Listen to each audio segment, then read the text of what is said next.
Well, today it's game 162, but the Cubs will play at least 163 this year and hopefully well beyond that. Roof is closed here in Milwaukee. The Cubs go for the sweep as they wrap up the regular season and still a chance to host the wild card game. The Cubs need a win today, and they need the Pirates to lose to the Reds, and the Cubs will host the wild card game on Wednesday. Great to have you with us. Final telecast of the year. Jim Deshaies and Len Casper. Man, it has been a magical season. Boy, indeed it has. Expectations in spring training were high for a turnaround, but I don't think anybody anticipated a team that would near 100 wins. 96 wins after a 73-win season last year. This club has been good on the road. They've been great at home. They pitched 21 shutouts. 13 times they've walked off. They've been really good in one-run games. Any way you break it down, this has been a marvelous year for the Cubs. First playoff appearance since 2008 will happen on Wednesday. Will it be Pittsburgh? Will it be Chicago? We don't know. We're about to find out.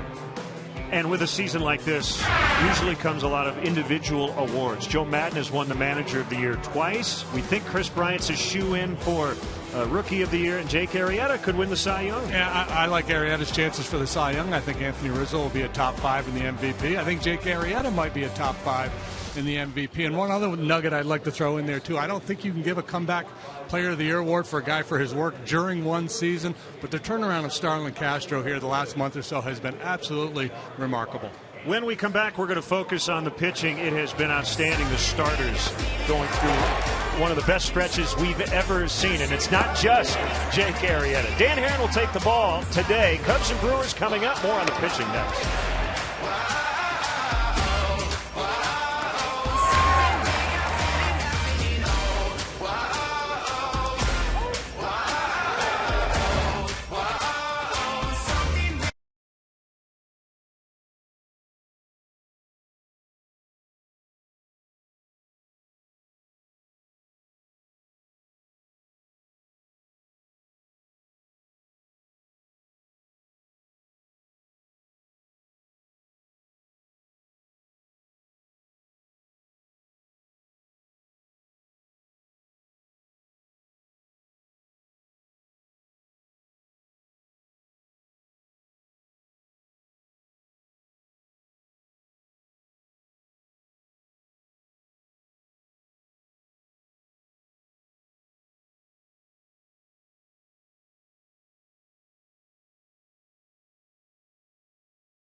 Smart play for savory subs this season. Score more flavor at Subway restaurants. Subway, eat fresh. And by Southwest Airlines. Book your low fare now at southwest.com. And our final pregame on-camera segment, so don't mess it up, JD. Don't make me laugh. Cubs have won 7 in a row, and there's a reason for that. Starting pitching. Yes, the starting pitching has been outstanding here lately for the Cubs. It was really good early in the year. It's been mostly good all year long, but outstanding here in this final stretch. Last 7 games, the Cubs have won them all. They pitched 3 shutouts in this stretch, an 0.20 ERA. 1 run allowed, 1 earned run in 45 and a third. Boy, you can't do much better than that. Everybody getting it done, including today's starter. Dan Herron was outstanding last time out against the Reds. He went 7 and a third, his longest outing of the year. He allowed just 3 hits and no runs. He's making his 380th Major League start. Jorge Lopez is making his 2nd. He was a winner in his big league debut Tuesday at San Diego. And with possible home field advantage on the line, Joe's going to manage this game like the Cubs need to win it. So everybody available in the bullpen. It's been a team of celebrations. They hope they have several more ahead over the next month or so. We'll have the final regular season contest from Milwaukee next.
Center today, Chris Coughlin is in right. Chris Bryant, Anthony Rizzo, both with 99 RBIs. Castro at second.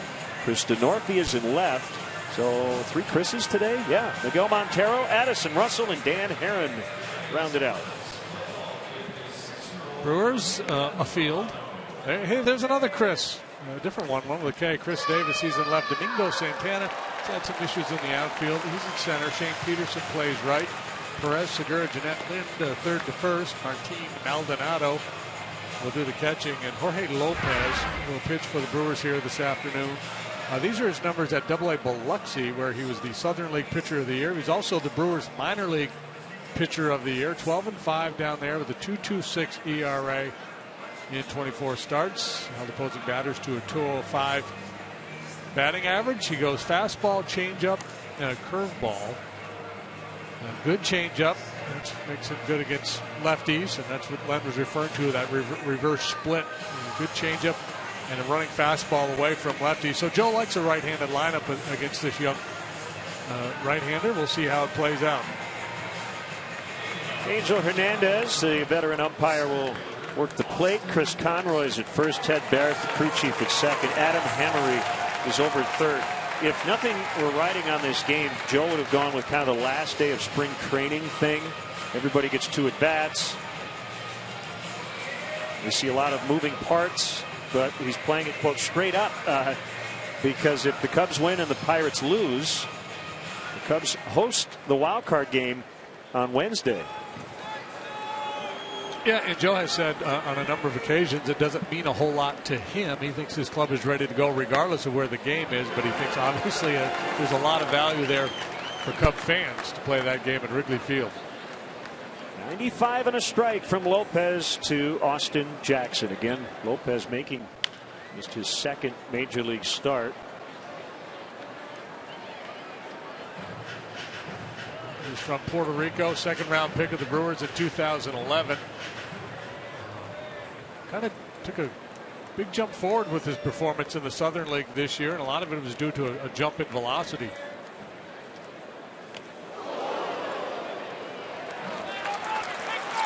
Jackson got hit on an 0-2.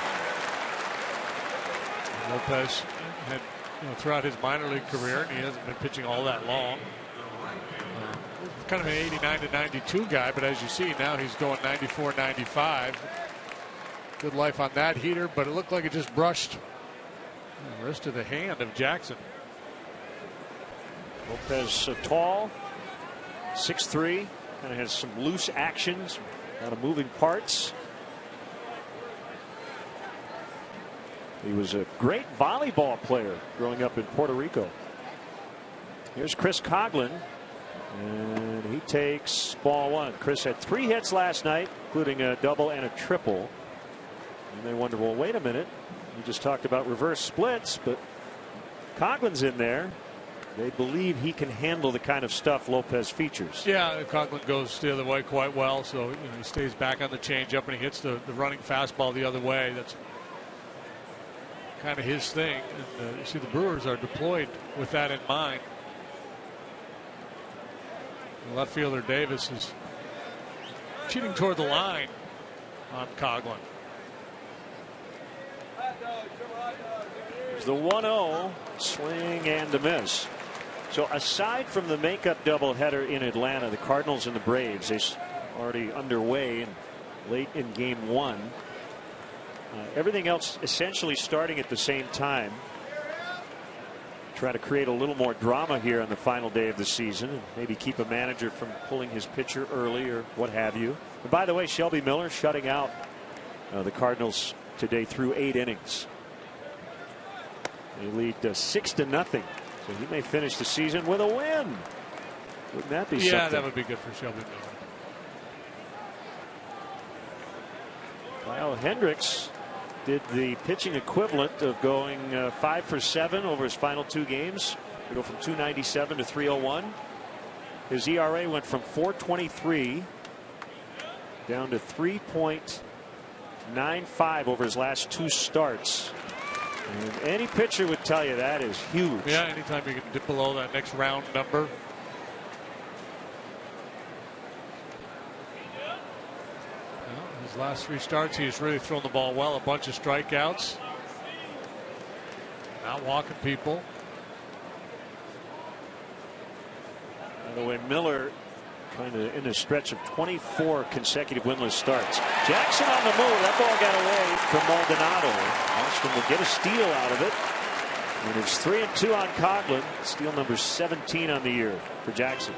Well, Cubs facing a rookie pitcher yet again. That's been pretty much the norm here lately, passing through Cincinnati and now Milwaukee, and seeing a lot of those 2 clubs in recent days. We've seen a lot of rookie pitchers in this series. All 3 starters the Cubs had never seen before. A little bit of an advantage to the pitcher, but you hope to exploit that inexperience. Put pressure on early. Don't let him settle in. And it's second, nobody out. And the 3-2. He walked him. So Chris Bryant appeared to be a little anxious last night. He had a couple of golden opportunities to blow past 100 RBIs. He went 0 for 5 with 3 strikeouts. He'll bat with 2 on and nobody out. Keyhole in there, taking the walk. And Chris was the offensive star in the ball game last night. He had 3 hits, including a double and a triple. Yeah, Chris Coghlan, now I refer to Chris Bryant, just too anxious last night, chasing pitches out of the zone.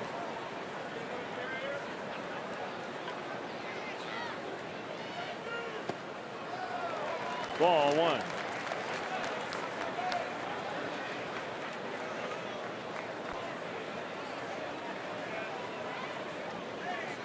So both he and Anthony Rizzo with 99 RBIs going into this final regular season game.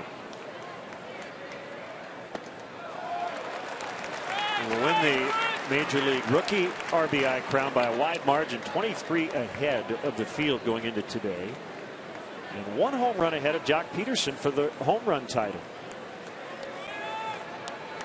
2-0.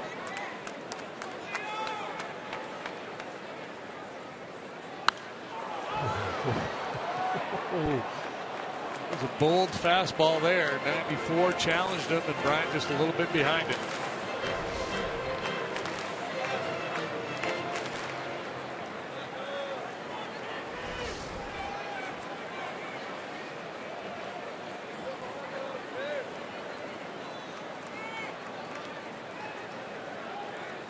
Kick, the 2-1. Another foul, 2-2.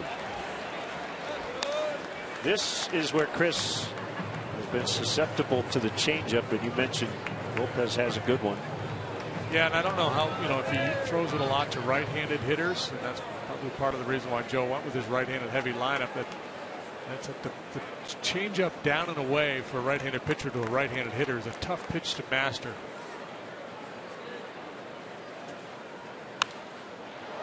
Fastball. So a lot of times the pitcher with this, his particular repertoire, fastball, changeup, curveball, will take that changeup away from him a little bit, and he'll have to rely on throwing more curveball. So far, he's been very fastball dependent. I think that's Maldonado, the veteran catcher, just trying to get that pitch established, and maybe just not trusting the curveball.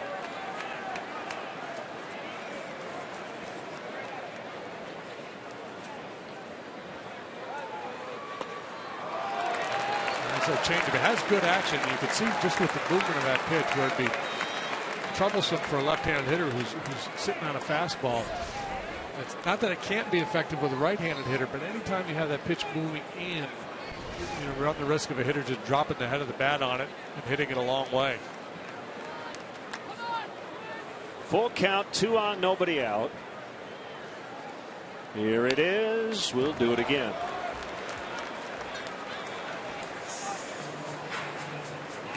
In Pittsburgh, bottom of the first, 0-0. Josh Smith for the Reds. Jay Happ, the left-hander, pitching for the Pirates.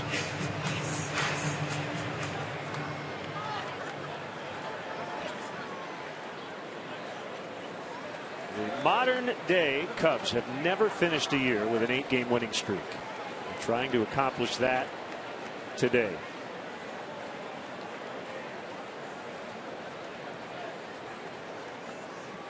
Another 3-2, another foul. The Chicago White Stockings, that's what this franchise was called in 1884. They won their final 9.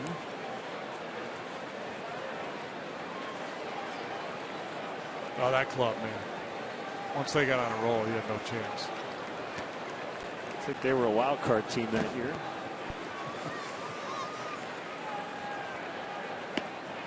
Ball 4. And that loads the bases.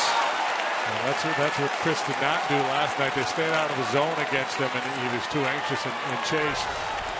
This is actually a pitch you'd be tempted to go after. This is not a bad pitch in this situation, trying to dot that outside corner at the bottom of the knees. Ryan able to take the walk, and now Rizzo with the golden opportunity to get to 100. Again, a lot of Cubs fans in the ballpark. Anthony Rizzo, some missed RBI chances last night as well. Looking for the 43rd 3,100 season in club history, and he bounces foul.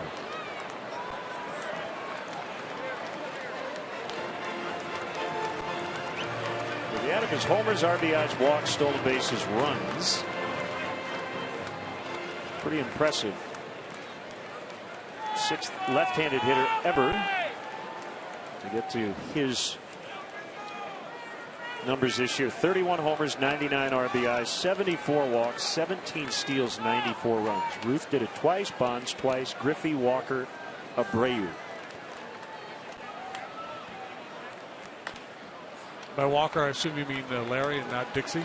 Larry Walker. Larry Walker. Or Harry the Hat. Larry the Hat Walker. Rizzo, 6th in the league in home runs. He's top 10 in RBI. 5th in on base.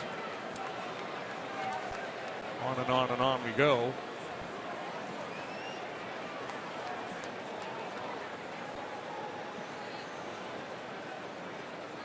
Here it is. He bounced it. 1-2.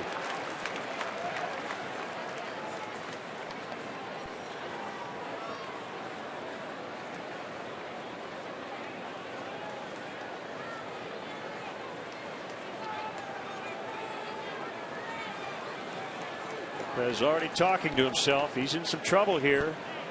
Bases loaded. Nobody out to start the game. Bounced in. There it is. Rizzo is going to knock in 2. Bryant on his way to 3rd. Anthony Rizzo with 101 RBIs. And it's 2-0. Well, that early 2 spot will go up on the out-of-town board in Pittsburgh, and all the Pirate fans will go, uh-oh. And on top of that, high fastball, and just pinged it through that hole on the right side.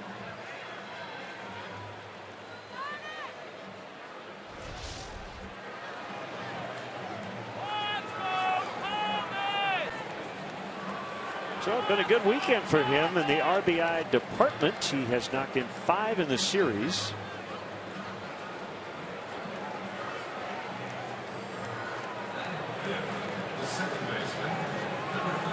Granite's pitching coach with a very early visit.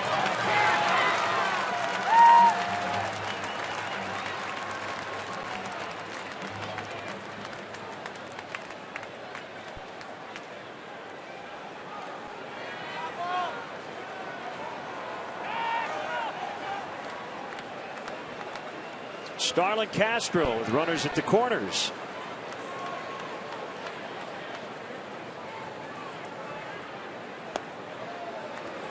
Ball 1.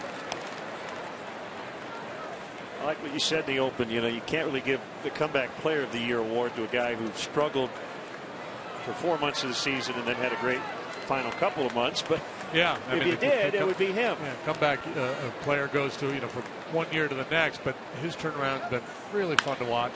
Ground ball picked up by Segura, and they will turn it. A run scores. That's Bryant, and it's 3-0. But Castro was hoping for a lot more than that. And you see the Pirates on a Neil Walker RBI have a 1-0 lead. So both teams scoring in the first inning, Cubs and the Pirates in their respective games.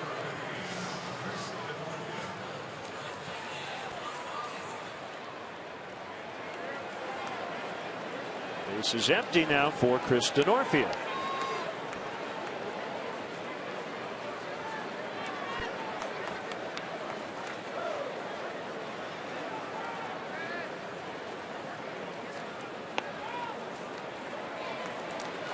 Joe's done a real nice job this last week, making sure everybody gets some ABs, trying to keep as many guys fresh, and as well as giving some guys some time off to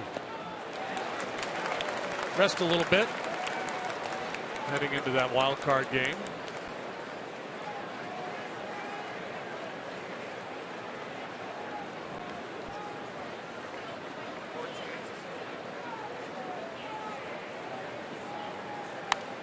Fouled off by Denorfia. Exciting day around baseball. The Angels with that big comeback win yesterday in Texas, and they put up 2 in the first inning off Cole Hamels today. Garrett Richards pitching for the Angels. So Houston has clinched at least a tie for the second wild card. They could be the American League West champs. It could be the first wild card, the second wild card. They could get knocked out after game 163. All kinds of situations still presenting themselves to the Astros. We'll flesh that out a little later. 3-0 Cubs in the first.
Craig Counsell. They come in at 68 and 93. Jeanette, Peterson, Lind, lefties at the top. Davis, Santana, Perez, Segura, Maldonado, all right-handed hitters, with the pitcher Jorge Lopez batting ninth. Cubs defensively, Dan Herron on the mound. He's a fly ball pitcher. So it could be a busy day for Denorfia, Jackson, and Coughlin. They are in left, center, and right, respectively. Bryant, Russell, Castro, Rizzo on the infield. And Miguel Montero, who is a teammate of Dan Herron's, out in Arizona, is behind the plate. Herron, for the year, 10-9 with a 3.67 ERA, 3-2 with a 4.30 in 10 starts with the Cubs.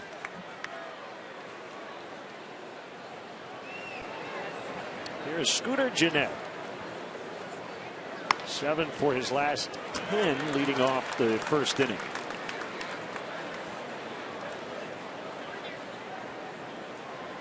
All right, so there's a lot going on around baseball on this final day.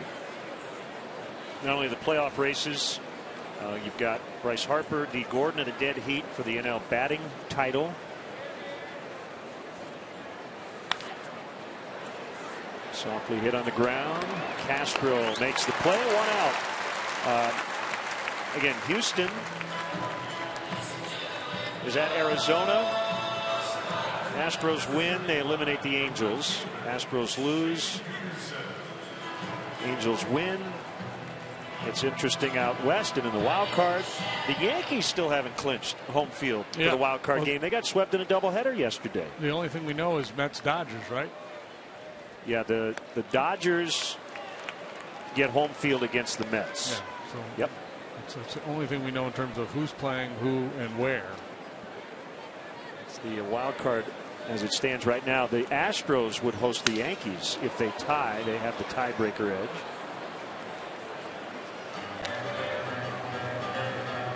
Wild and it's wacky. So many things, including a 163, a game 163 in play. Well, the Rangers blowing that big lead yesterday, forcing them to use Cole Hamels today. That could really hurt, even if they end up winning that division. Mark Burley is starting on 1 day of rest for the Blue Jays. He reportedly is going to retire and not expected to be on the Blue Jays postseason roster. He needs a couple of innings to get to 200 for the 15th consecutive season. As the Blue Jays are at Tampa Bay.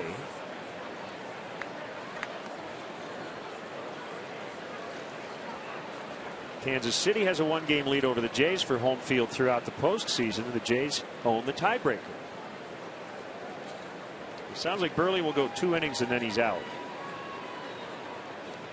In the dirt in front of home plate on Peterson. Cubs got 3 in the top of this first inning. You don't really worry about Mark Burley on short rest. Probably not going to blow out his arm throwing 83, right? Yeah, if he's shutting it down, he's going to give everything. Look out in there. My goodness. Anybody over there getting hurt on the last day of school? Interesting though that they're deferring to Burley here, allowing him to make this start to get to this personal achievement when that game does have meaning for the Jays. Call strike 3. It absolutely does. Fan base could be a little upset if he goes out there and gives up a 4 spot and they don't win. Most popular way to follow the Cubs' push to the postseason is with MLB.com at bat, the #1 app for live baseball. Enjoy live look-ins, highlights, replay reviews, scores, StatCast, live radio broadcasts, and more. Get MLB.com at bat now. Feels like it's a big retiring class of pitchers this year. Could be wrong, but you got Tim Hudson, Jeremy Affeldt, Mark Burley, A.J. Burnett, possibly Dan Herron.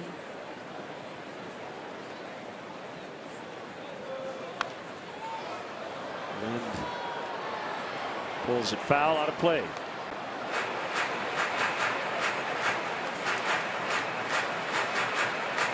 Dan turned 35 a couple of weeks ago. He's won 152 games in his big league career.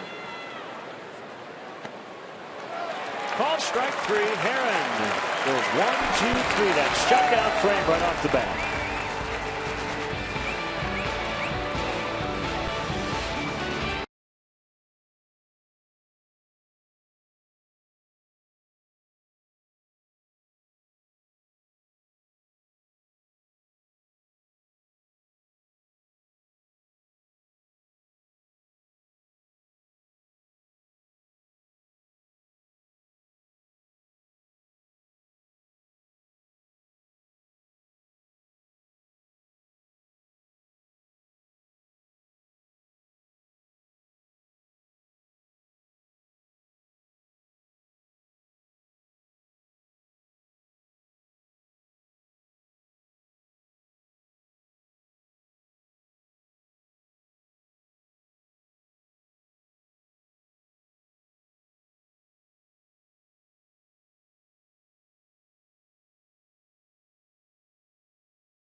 If you want to manage the game along with Joe Madden, log on to WGNTV.com right now. Click on the WGN Sports Game Zone banner to connect to all the up-to-the-minute stats and information while you watch from home. Game Zone is sponsored by The Great Escape. Pools, patio furniture, hot tubs, and more. Everything you need to have more fun at home this summer. Cubs Executive Chairman Tom Ricketts just transferred his Wrigley Field seats to Miller Park, basically in the same spot right next to that third base dugout. He's hoping for a nice deep October run. The baseball world, those who follow it, those who write about it, viewed the Cubs as sleeping giants for the last couple of years, and now the Giants starting to wake up here, making a lot of noise. Back by Montero.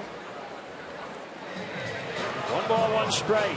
Clayton Kershaw, I guess 50 to 60 pitches for the Dodgers today. He's 2 strikeouts away from 300. D. Gordon has homered and doubled. He's 2 for 2 for the Marlins. Fouled back. The Cubs go in today 2 walks behind the Blue Jays for the Major League lead. They have not led the majors in walks as a team since 1929, and they took 2 in the first inning. So that would be a nice thing to have happen. Soft liner will drop in center for a base hit. Funny how certain things just are ingrained in our minds. You're talking about the batting race, and that's one of those things we look at every year. Towards the end of the year, who's going to be the leader in the league in batting average, and Harper and Gordon tied at 331 coming into play here this afternoon. But we don't talk about who's going to lead the league in on-base percentage. I mean, we talk all year long about how batting average is overrated, but yeah, it's hard to shake that. The batting champion. The answer is Votto, right? Or is it Harper? Harper is 3 points better than Votto. So it's a good race. Harper and Arenado tied with 42 home runs to lead the NL.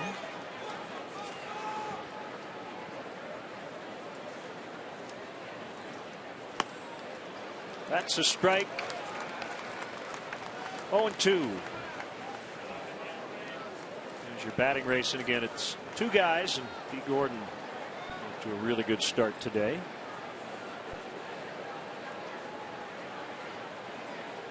Harper's 0 for 1.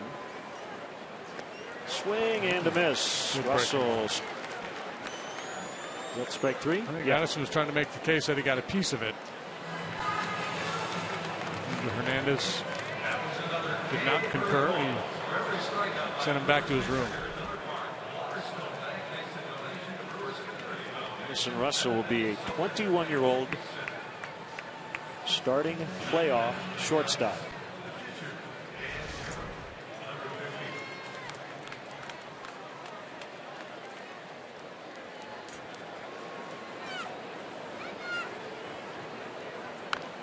Aaron bounces foul. Tried to ambush him, showed bunt. Slug bunt didn't work out. Aaron, a good hitter throughout his career this year, 128.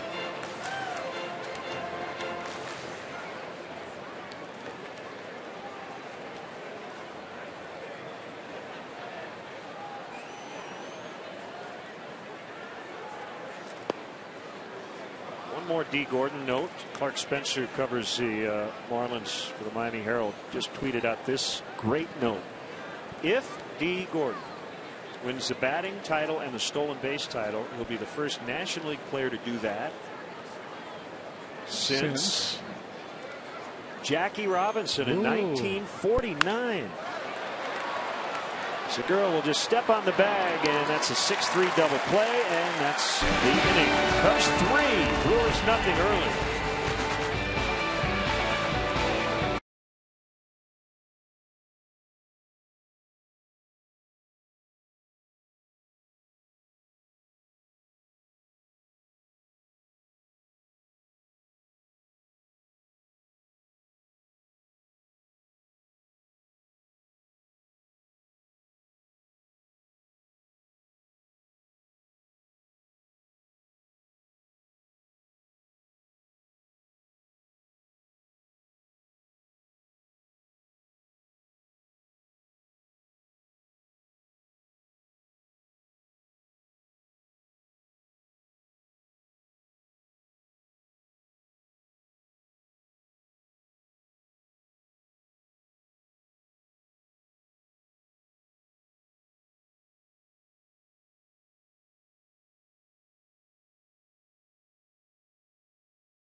Get into the holiday spirit a little early and support Cubs charities by being part of our holiday tradition. Purchase your limited edition Chicago Cubs home and away Christopher Radko glass ornament pictured there. And they are snazzy. You have to get on board with that.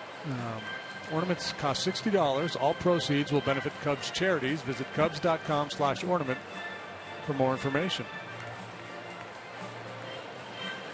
Hey, that's Dax Nielsen, a fine drummer from Cheap Trick. And I know who he's rooting for today, as you can tell by the hat and the shirt. He looks a little bit like Timothy Busfield. Well, that's a good call. It's a good call.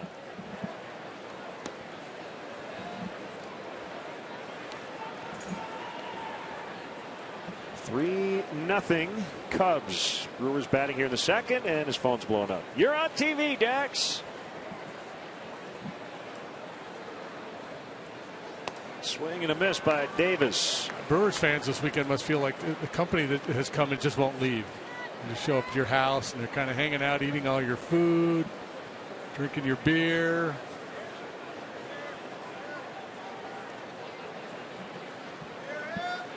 Herons 1-1. Davis could not hold. 1-2.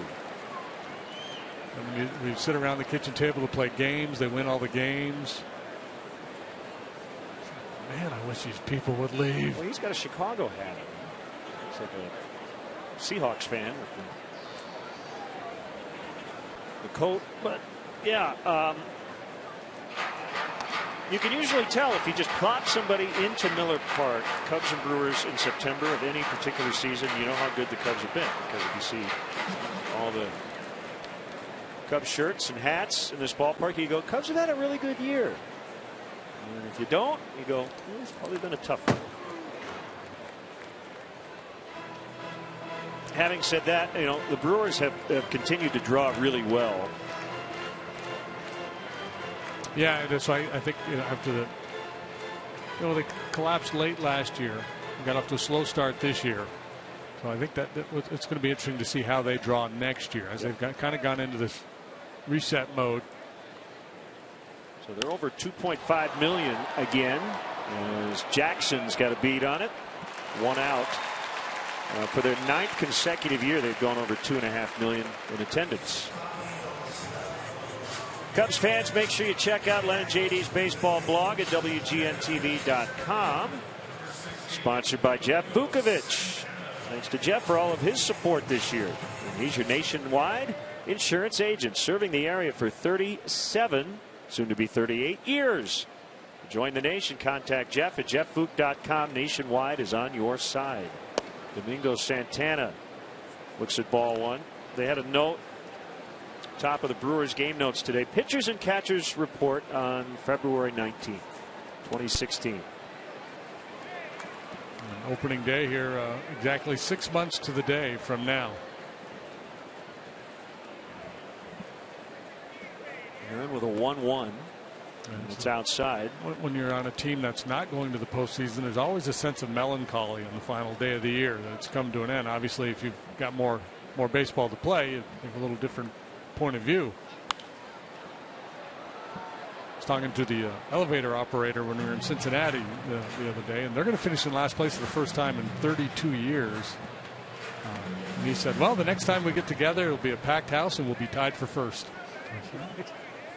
Well put. Great outlook. That's a changeup in the dirt. Great work, as always, by Mike Borzello. Works with the Cubs catchers, also kind of the strategy coordinator. And I was talking to him today. He said Dan Herron in particular really good at using those scouting reports and pitching to them. One thing to understand them, it's another thing to actually execute the game plan. And I think earlier in Dan's career, he relied much more on stuff. But as time has gone on and the velocity has diminished, he's had to it becomes more the important advice from those reports. I mean, I think he's always been a smart pitcher. He's always had great control. Throughout his career, he's been able to keep the walks way down. But yeah, you're right. Well, if you're a guy who used to throw 92 and now you're throwing 86, you really have to spot it. He throws a lot of cutters now. But since joining the Cubs, his curveball usage and his split finger usage has been up. And I think the splitter in particular has been a good pitch for him against left-handed hitters.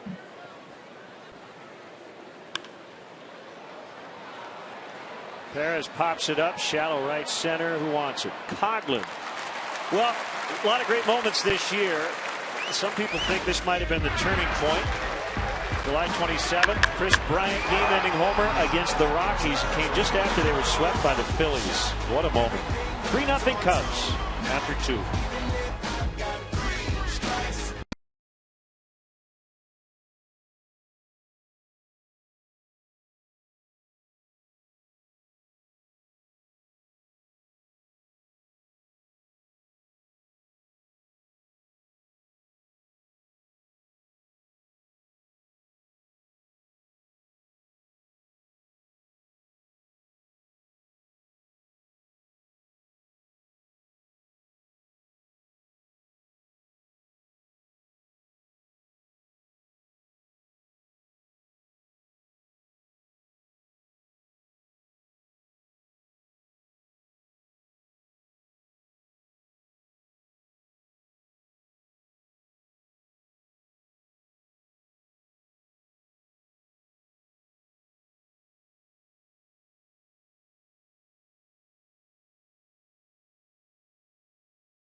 learned the hard way. This bud's for you.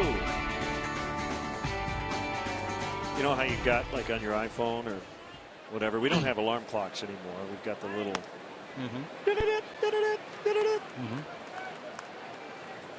On occasion in the off season, my wife's alarm clock goes off at 7 in the morning, and it's me doing a Cubs billboard just for practice.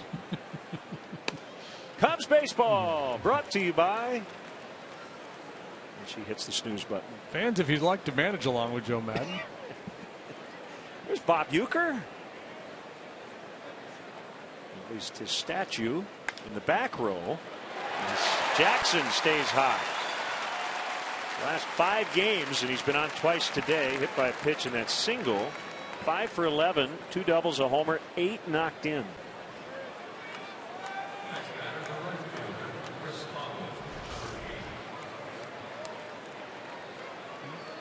Lopez started to mix in that breaking ball last inning. He throws a pretty good one here to Jackson. It's on the plate, so he's able to go down and get it. Find a little room there on the left side of the infield. Jackson stole the base back in the first. See what his intentions are here. After this leadoff knock, modest lead.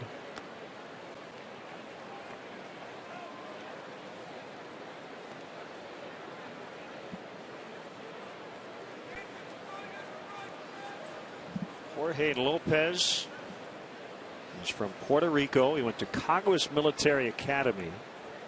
I mentioned he was a really good volleyball player growing up, played shortstop as well. Eventually he was convinced to be a pitcher. He was the second highest drafted pitcher ever out of Puerto Rico, second round 2011. Luis Atalano, taken by Atlanta in the supplemental round in 2003, was the highest.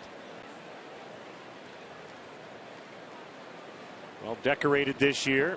Lopez is Southern League Pitcher of the Year. That's the AA level, and Brewers Minor League Pitcher of the Year. And this call-up meant a lot to him, not only the fact he got to the show, but financially as well. I guess he'll make about $40,000 with this call-up. Here's the 1-0, and it misses on Coghlan. He has a young son who has an autoimmune disorder, and he's at a specialty hospital in Cincinnati. And so he's made a lot of trips there to be with his son. And as you can imagine, the medical costs are pretty high. Ooh. Can't believe you called that a strike. 2-1. Yeah, they did anything when they honored him the other night with their minor league pitcher of the year award, and they had on the big screen, they had a video from his wife with the baby doing like a Skype chat with him, congratulating him on his award. Coghlan fouls it out of play. Yeah, his son Michael or Mikhail, I'm not sure how it's pronounced, is at the Cincinnati Children's Hospital, and they, I guess, are renowned for dealing with autoimmune disorders and taking good care of his son. He was making about $1,500 a month at AA, so quite a step up financially to get to this level. And now his charge is to stay here next year.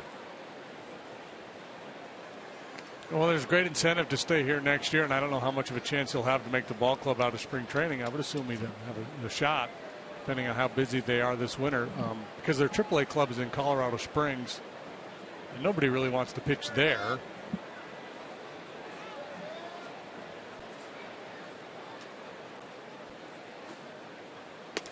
Outside, 3-2.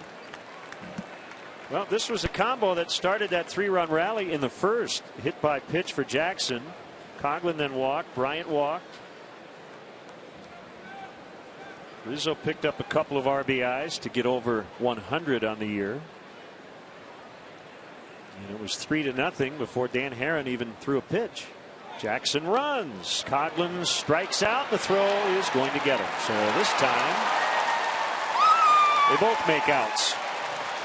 I start to run in there to try to stay out of the double play in case there's a ground ball, but if you don't make contact, this is what happens quite frequently. And Maldonado, very strong arm back there. This time he's right on the money with that throw. Just a matter of Segura hanging in there and making the tag. Cubs are taking a look at it. And they concur that he was out at second base. The first tag attempt looked like he whiffed, but Austin was still well short of the base. I think he ultimately got him. Base is empty, 2 outs. Bryant will try to knock himself in. Shelby Miller won today, so that snaps a streak of 16 straight losses, 24 straight winless decisions. He went 8 shutout, finishes the year 6-17 with a 3.02. It's insane. Clayton Kershaw has over 300 strikeouts. He's got 6 so far today.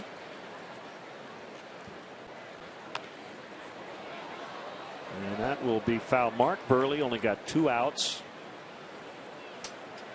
The Rays have scored 9 runs in the first inning. To my point, when you try to do a guy a favor and let him reach an individual accomplishment, but there's a chance it could blow up on you. And again, that's unless I'm so they are what, a game behind Kansas City for best overall record in the American League. But if they tie, they have the tiebreaker. Right. So that it was in play. Yeah.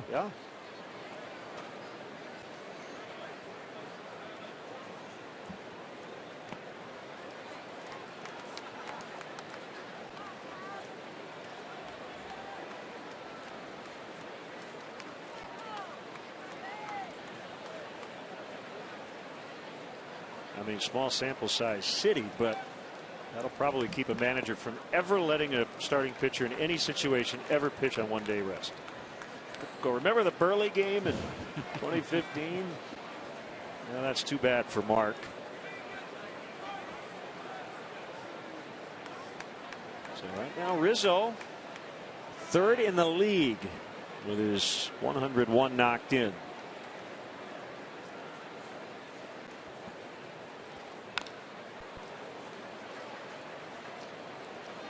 Right now is a great time to plan for your 2016 Cubs spring training experience at beautiful Sloan Park. Go to Cubs.com/Sloan Park.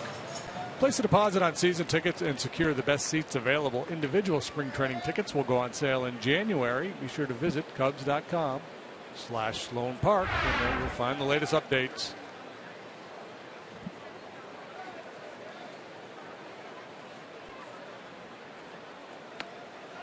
Ball 4. 3rd walk taken by the Cubs today, and it'll bring up Rizzo. Tried to go down and away on 3-2 to Bryant last time and walked him. Tried it again here in this at bat. First one was a little closer than that one.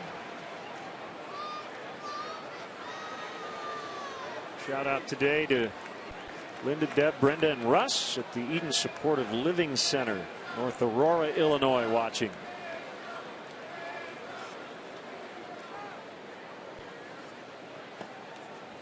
Ball 1.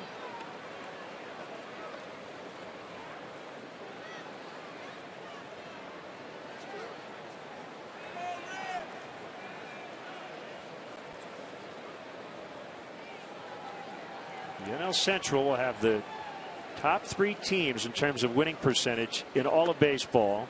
This is the first time in the divisional era the 3 best records reside in the same division. Pretty remarkable.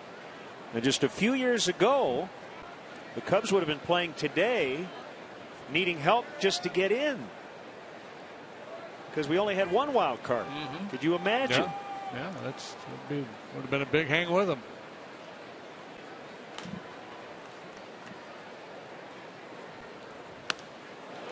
Cut and a miss. 2-1. And purists would argue that the nature of this game, it's the 162 game schedule, and that's what it used to be the American League pennant, the National League pennant. There was no playoff beyond the World Series.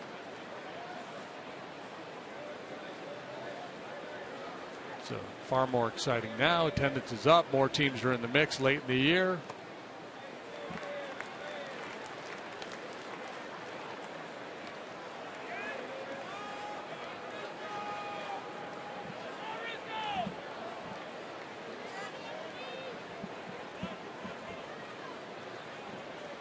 I think he's pulled the driver out of the bag, Johnny. Line shot deep and caught. Down near the toe. Well, best division in baseball. You will not get any arguments. The NL Central.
Schedule. Wednesday night, it'll be a 7:08 p.m. first pitch. Chicago time, we're just not sure where yet. On TBS. Ford, America's best-selling brand, inviting you to go further in our fuel-efficient vehicles. Check out our entire lineup at your Ford store or at localfordstores.com. Gene Segura with a little bloop single into right. So the Brewers have their first base runner after Herron retired the first 6. Leadoff single here in the third. The Mark Burley start. He gave up 8 runs. They were all unearned because of 2 Blue Jays errors. 45 pitches, 5 hits, a walk, and a home run. 8 unearned runs. Ouch.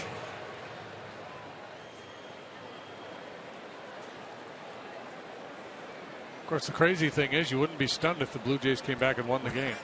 The way they score. Absolutely. Ball 1 on Maldonado. Pirates lead the Reds 1-0, bottom 3 in Pittsburgh.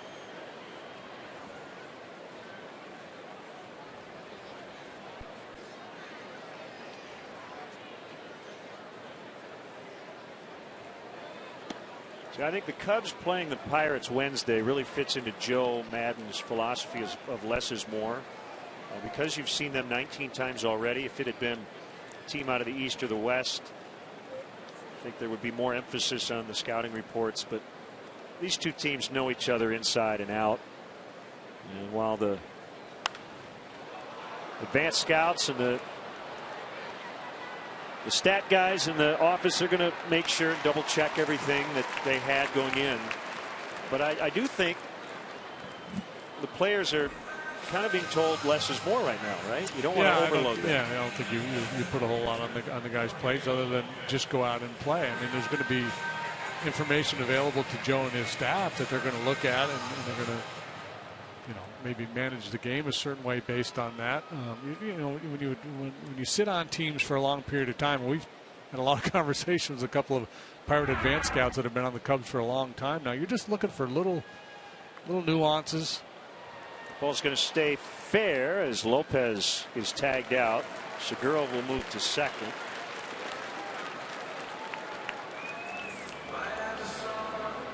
I would think most teams entering the postseason would change their signs.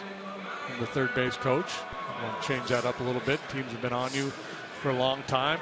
Some guys are very proficient at stealing signs.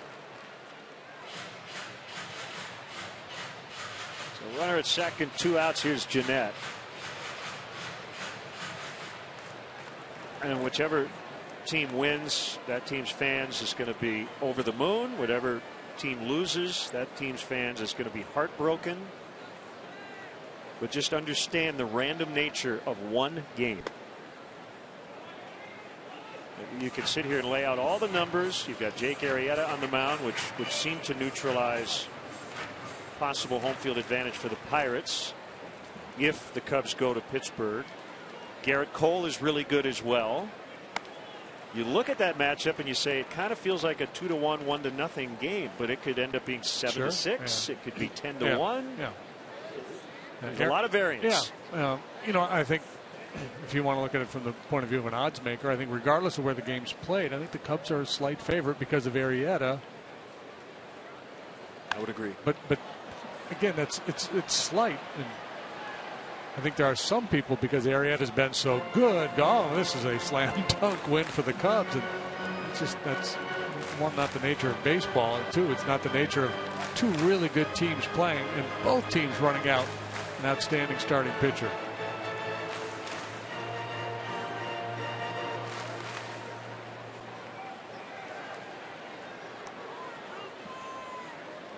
Two and one on Jeanette. Segura bottom right of your screen at second. Here it is.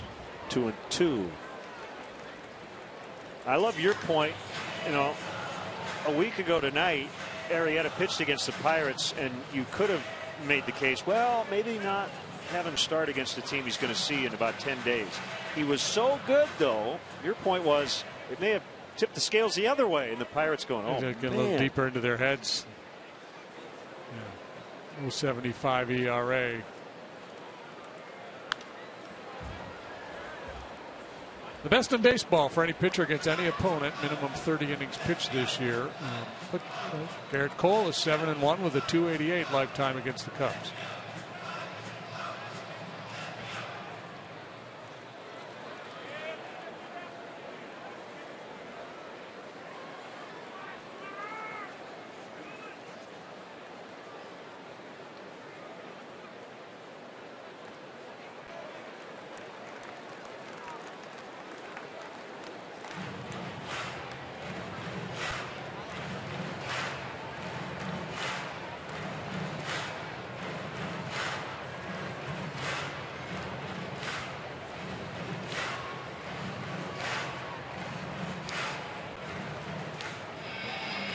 Two on Jeanette. Cubs got 3 in the first inning.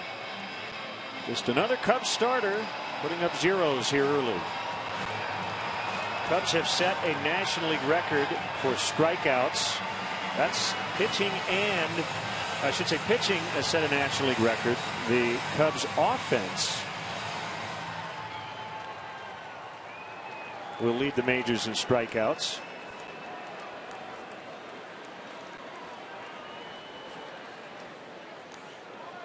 Knocked down, ball 4.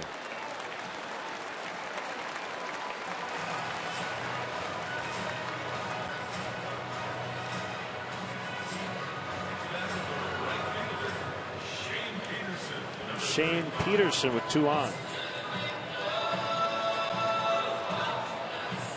Arrieta third in the league in strikeouts. John Lester 7th.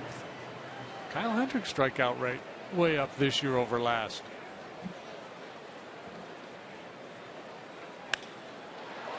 Driven to deep left. DeNorfie's back on it, and he can't get it.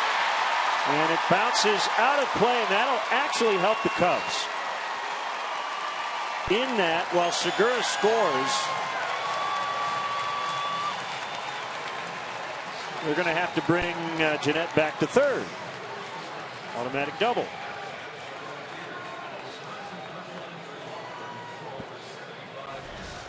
Peterson's showing some pretty good power the other way. Leaned on that backdoor breaking ball, maybe a split finger pitch, but he hits it a long way and a big high bounce out of play. Saves a run for now.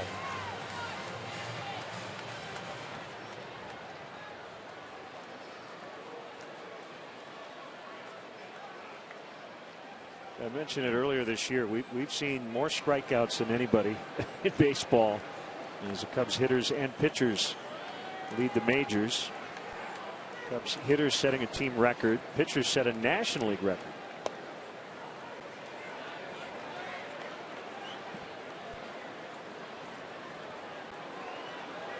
But the one thing you do like, and talking with Joe before the game, he said you can teach hitters to strike out less more than you can teach hitters to walk more. Okay, that makes sense. The Cubs walk a lot, so that does offset some of the strikeouts. Fair ball, knocked down by Rizzo, and the flip to Heron in time to get Lind. Can you believe that? Yeah, boy, nice reaction by Castro. I think they're probably ultimately going to take a look at this one. Angel Hernandez is going to keep the Cubs on the field. Craig Counsell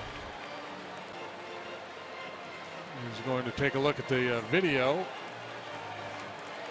Nope, no challenge. No. Got him. So they get one. That's it. 3-1 Cubs after 3.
Play Cam. Jonathan Herrera off the bench in September against the Diamondbacks with a home run and a curtain call only he could hear.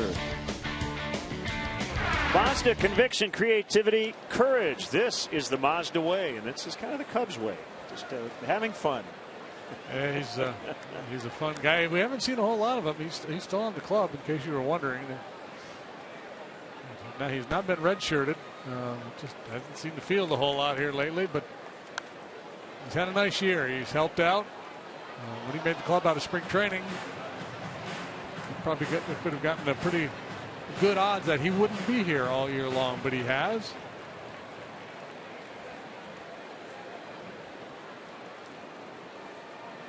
And just with September call-ups and Joe having other options, playing time has fallen away for Herrera. Third strikeout for Lopez. Here's DeNorfield.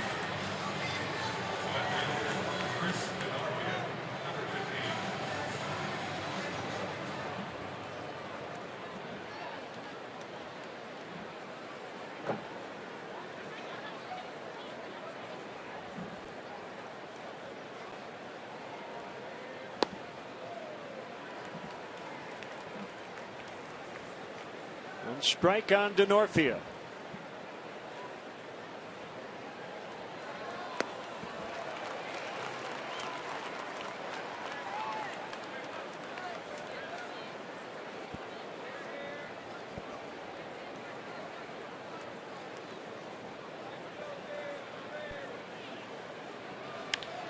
Breaking ball is rolled into left center. That's a mistake on an 0-2 pitch. And Denorfia took advantage. Let's step aside and see what's coming up on WGN.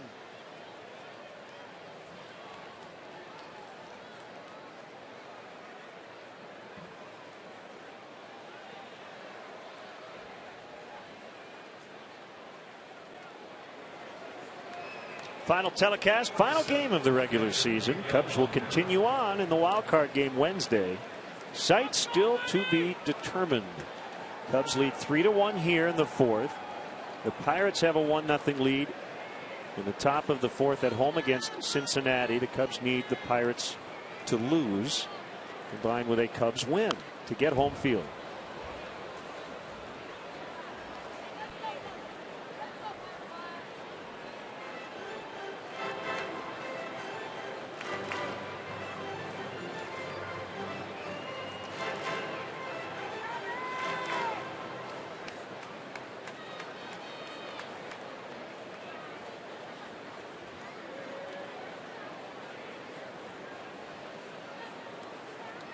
The 0-1 to Montero. So 1-1.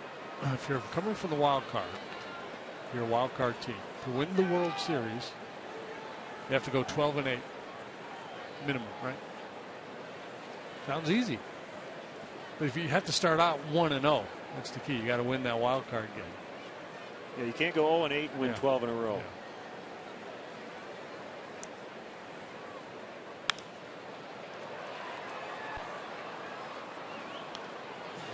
No, 12-8 against really good pitching.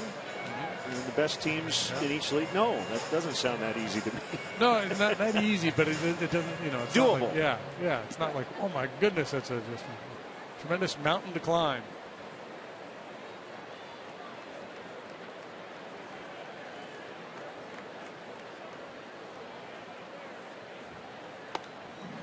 Two and two. Say, well, for a team that's got 96 wins, maybe 97 wins, that should be doable. But obviously, you're playing teams, other teams that have a whole bunch of wins.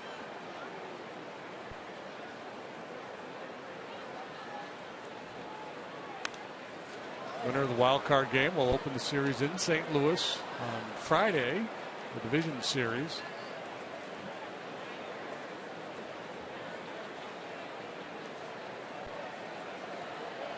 Well, the Bears have their first win in the books. Robbie Gould, a late field goal, and they beat the Raiders. Cubs trying to finish the season with an 8-game winning streak heading into the wild card game Wednesday. 2-2 Montero on the ground up the middle. Segura can't get it, and Denorfia will head to third.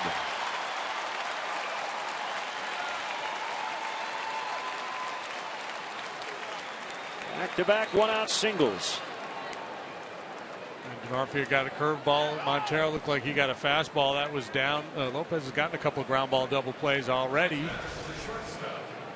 This time the ground ball able to just tip off the glove of Segura there into center field, and that allows Denorfia to get to third.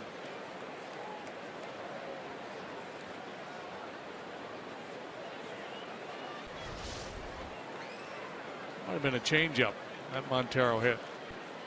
Whatever it was, they had pretty good sinking action.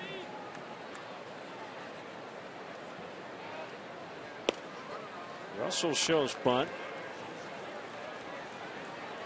And it takes a strike. The pitcher Heron on deck.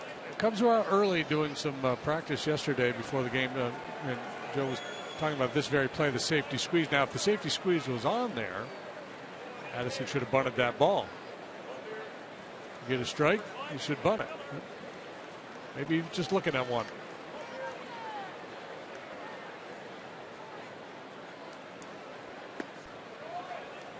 One and one.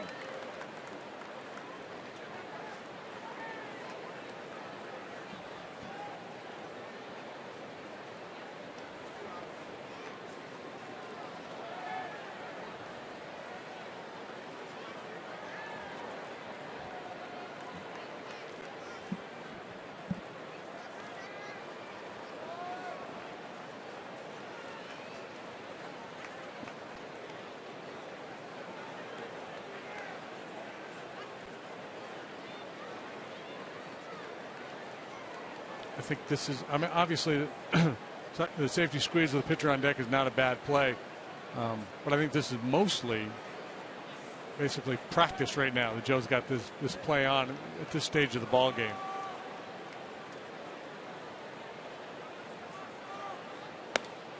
Just to increase Russell's comfort levels should the opportunity come up in the wild card game or in a playoff game down the road. Well, and the Cubs need to get better. Runner at third, less than 2 outs, getting that guy in.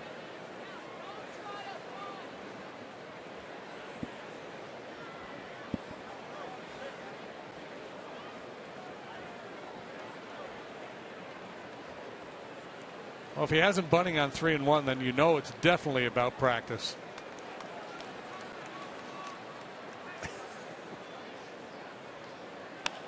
He pops it up.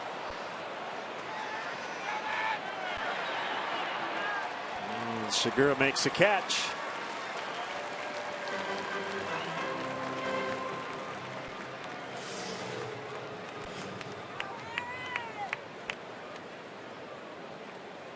It will be up to Herron. Number 50, pitcher, Jan Herron.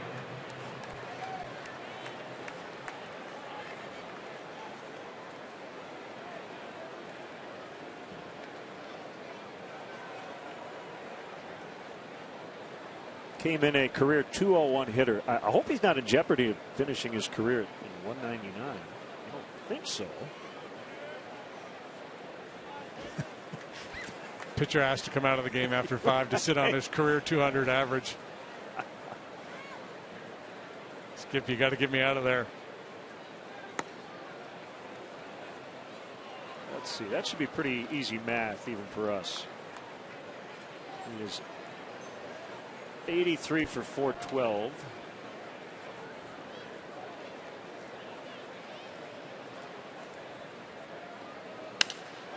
And he just lined out to the shortstop, Segura. That'll end the inning. Give us more time to do that easy math.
Cubby Pride with Cubs checking and an official Cubs MasterCard debit card only available at your local Wintrust Community Bank. Go to wintrust.com/Cubs to learn more. Member FDIC.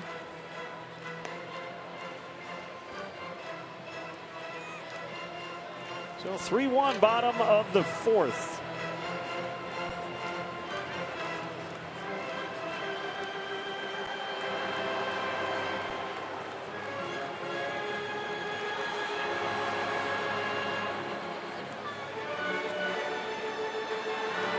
With Chris Davis to lead it off.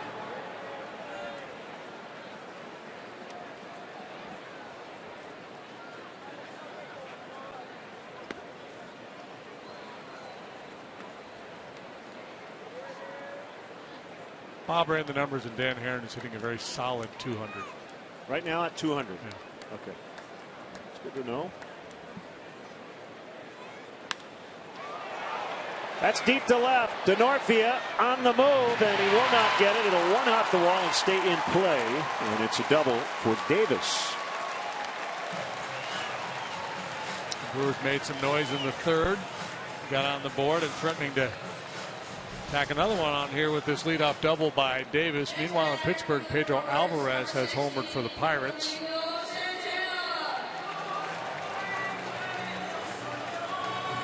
Stays in the ballpark, but Herron's got some work to do now to prevent the Brewers from drawing a run closer. So 2-zip. Pittsburgh over the Reds. Santana breaks his bat as he grounds out to Russell.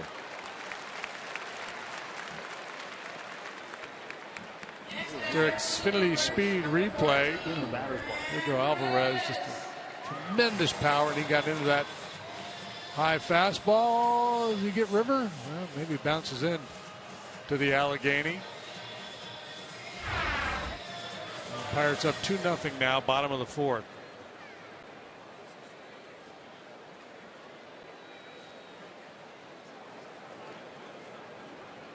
Perez, ball one.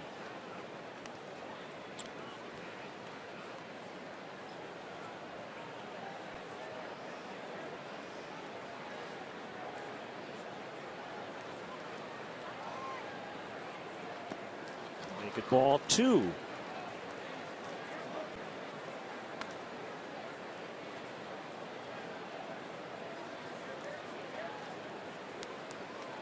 Checking to see if Robinson Cano is in the Mariners lineup today. He is. And he has a single. And I point that out because remember the trivia question? Posed to us recently, the only player with 35 doubles, 35 doubles in 10 consecutive years. It's Todd Helton. And if he picks up one more today, Herron has Davis caught. Russell will apply the tag, and Perez is at first, so Cubs will gladly take that exchange. 2 outs. And Davis got a cut, drifting a little too far from C there. Well played by Dan Herron. Yeah, Robbie Cano has 34 doubles. If he gets one more today, that'll be 10 straight years of 35, so he'll tie that Helton record.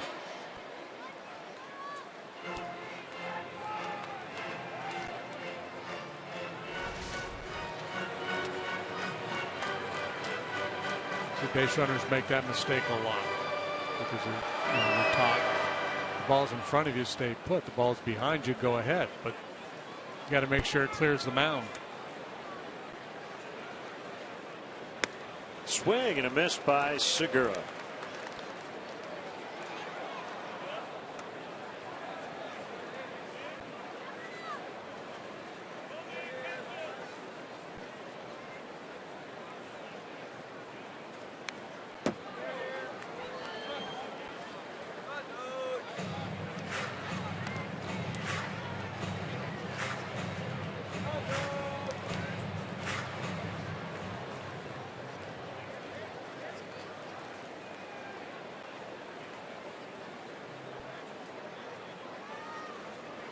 Runner on the move. Perez is safe.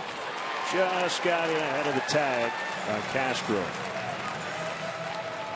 It's his 5th.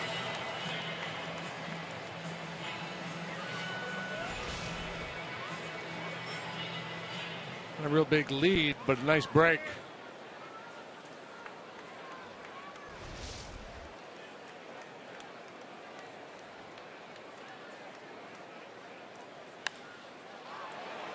Punched out in the right, and Coughlin was playing pretty shallow.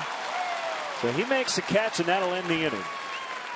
Kyle Schwarber in his rookie campaign, 22 years old, his first home run coming in his home state of Ohio.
Time for the fifth inning. It's brought to you by Fifth Third Bank, the Curious Bank.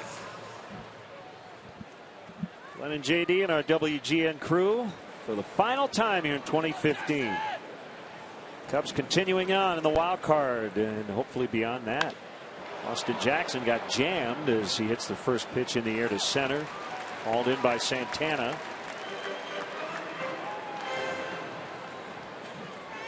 One away for Coghlan. This kid Lopez wobbly early, gave up that 3 spot in the first, hit batter walk to start the ball game before Rizzo drove in 2 with a base hit. Third run came home on a ground ball double play off the bat of Starlin Castro. He's allowed a handful of base runners since then, but no more runs.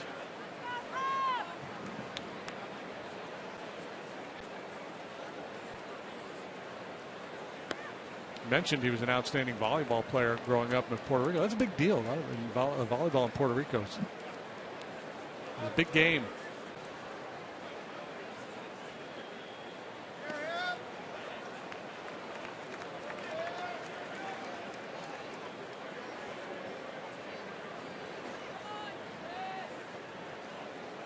Did Javi Baez play a little volleyball? I don't know, but he'd be very good at it, I'm sure. Good year for Puerto Ricans in Major League Baseball. Baez was born there. Carlos Correa, the phenom for the Astros. Francisco Lindor, the phenom shortstop of the Indians.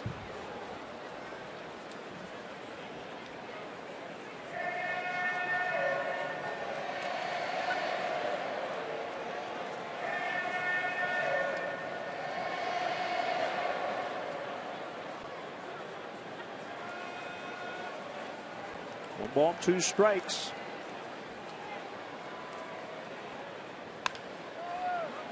And 1 hop to Lind. He's got it.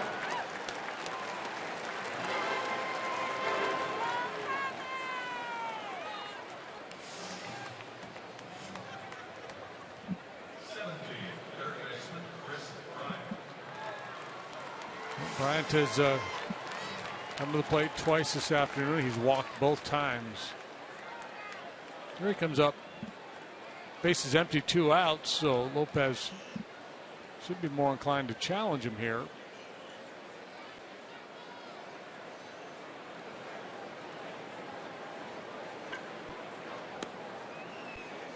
Ball 1.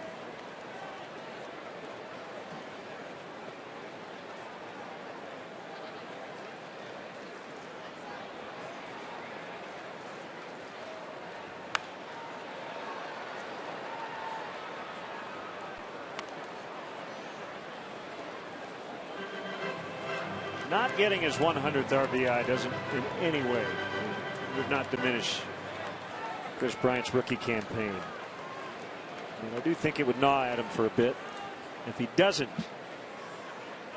get that 100. Yeah, it's one of those milestone numbers. Old school kind of milestones: 300 batting average, 30 home runs, 100 RBIs.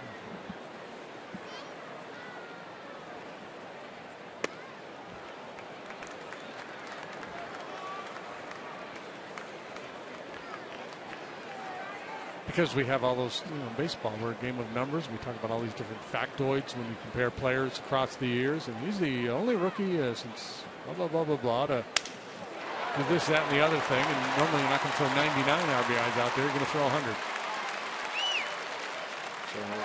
So 2 walks and a single. All 3 times. His timing has been off. Well, the other thing he probably told Joe, why don't I hit behind Rizzo instead of ahead of him? I'm giving him all the chances. But he's a team player, so he wouldn't do that.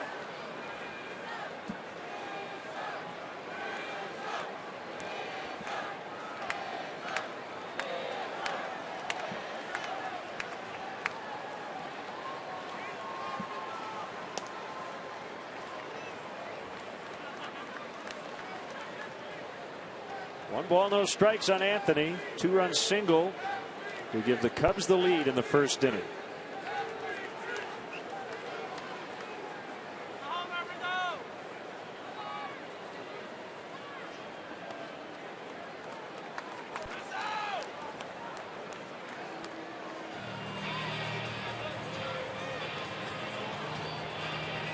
Maldonado out to talk it over with his pitcher.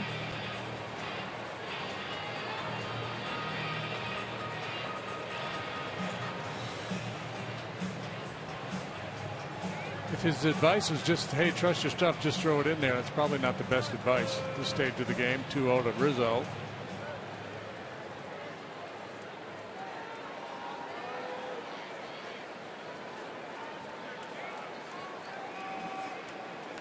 Anthony had a big swing at a 3-1 pitch last time.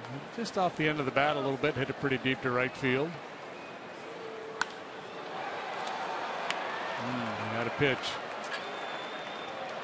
Davis makes the grab and the inning is over. Halfway home in the final day of the regular campaign. 3-1 Cubs.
Arizona with Cubs destination. Spring training packages include game tickets, hotel accommodations, a rental car, Cubs swag, and a private meet and greet with Cubs players. Details available soon at Cubs.com/travel. And if you get lucky, you may be able to meet a Cubs broadcaster at one of the post-game events. It's actually a really good deal. I want to check it out. Rizzo to Heron. They get Maldonado. I did one of those events with Kyle Schwarber and Chris Bryant after spring training game in it. I think everybody who was there wants to come back as a result. Is that good?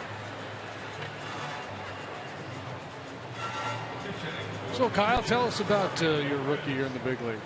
Yep. All kinds of good stories.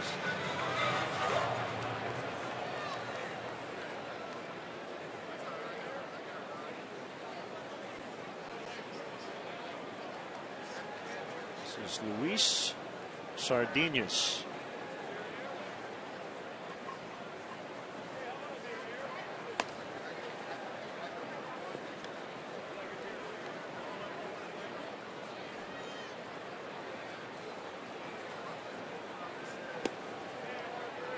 That's a strike.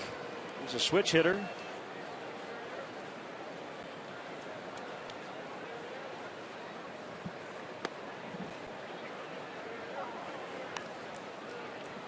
He's batting for Lopez.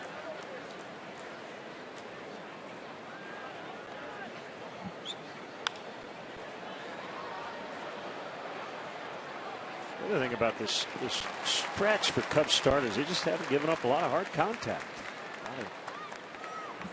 Pretty easy outs. Tons of strikeouts, very few walks.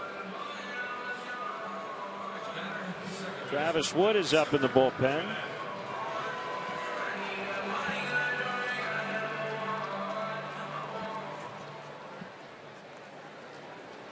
I think we would see Clayton Richard today, too. He hasn't pitched much.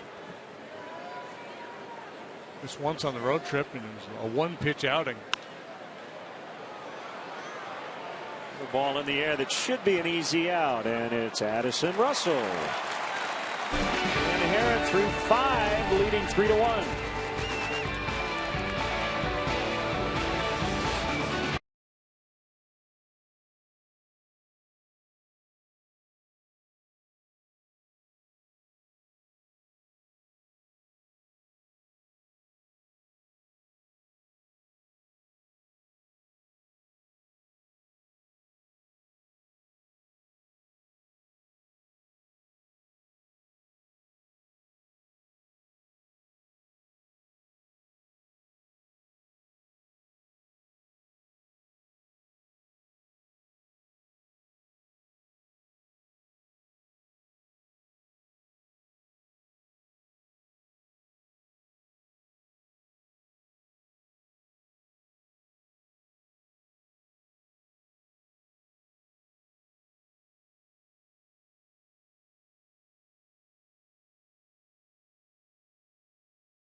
Right now for your chance to win 6 meals from the Simple 6 menu at Subway. Subway, eat fresh. Message and data rates may apply.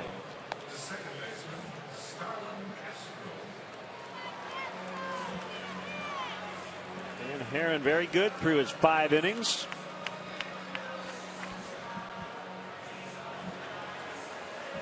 And Jonathan Barrios.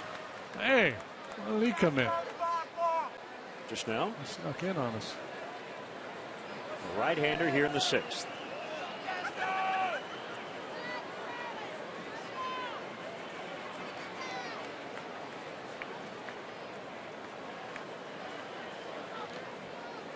In the dirt, ball one. Well, Lopez in his debut last time out in San Diego pitched 5 innings, allowed 3 runs. It was good enough to pick up his first big league win. Today, he's looking at a loss unless the Brewers can come back here. Same result, 5 innings, 3 runs allowed. Mario's 23 years of age.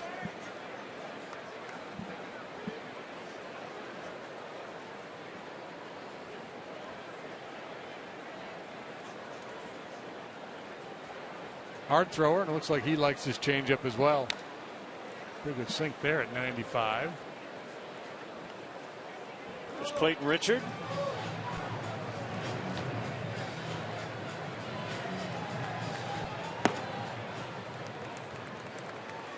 Linda is here from Milwaukee with Beverly from McHenry, Illinois. Beverly celebrating her 75th birthday. Her first Cub game was in 1955 at County Stadium against the then Milwaukee Braves. That would have been the Hank Aaron, birthday, Bev. Eddie Matthews. Eddie Matthews gang, Warren Spahn. Milwaukee Braves. Had a great run here. Ron Pichet. Johnny Logan.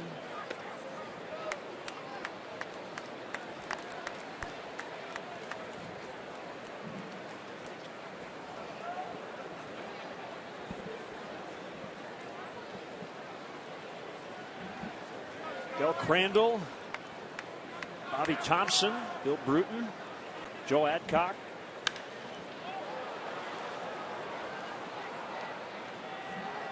Will be handled by Peterson.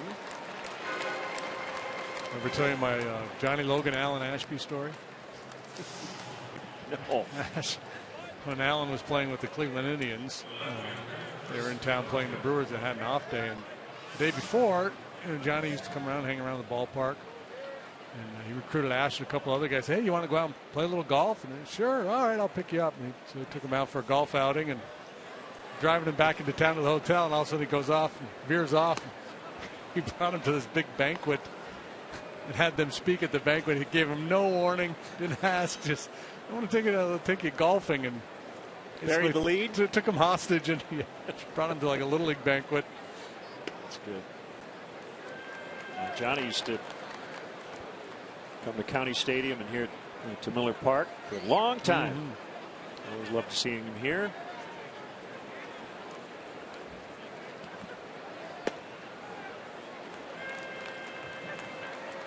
As the Mets are no-hitting, a combined no-no against the Nationals after Max Scherzer no-hitting them yesterday. Jacob deGrom started that game. Gene Segura will get DeNorfia, another guy who was on that 55 Braves team. My good friend, the late Andy Pafko.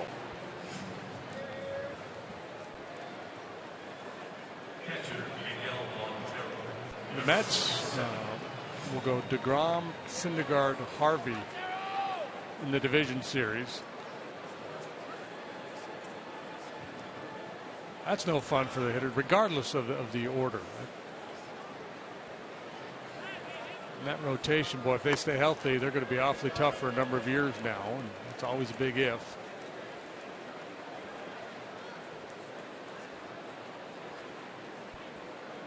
And they are for the final time this year.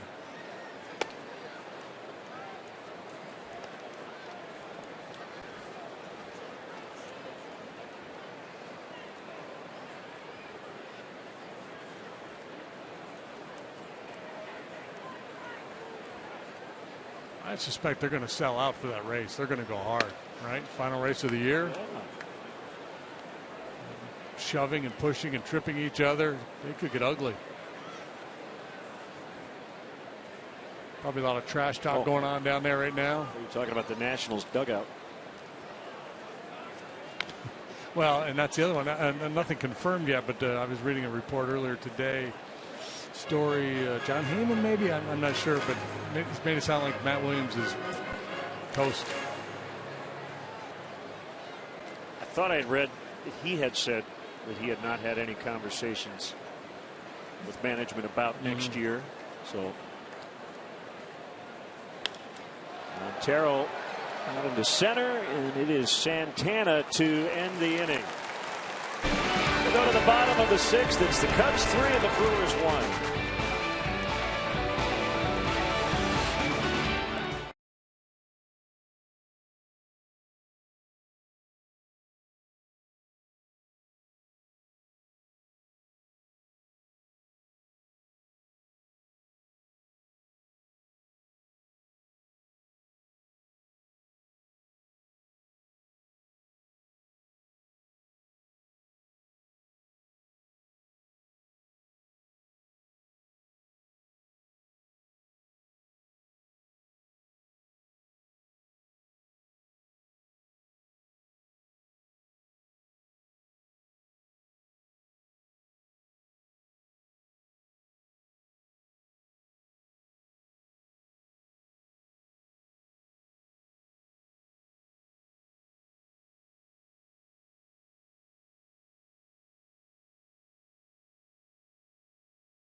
Honda game summary. Anthony Rizzo knocked in a couple in the first inning, going over 100 RBIs for the first time in his career. Chris Bryant's had a good day, he just hasn't picked up that elusive 100th himself. Dan Herron's still working into the 6th.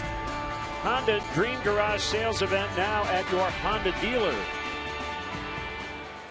Herron to Shane Peterson, ball 1. Peterson with an RBI double in the 3rd inning.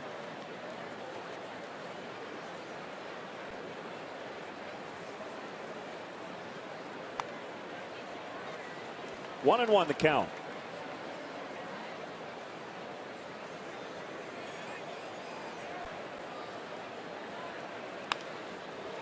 Wow. A couple screamers in there this afternoon. Aaron, a winner last time out. He picked up his 10th win, so it's 11 consecutive seasons with double-digit win totals for Dan Herron.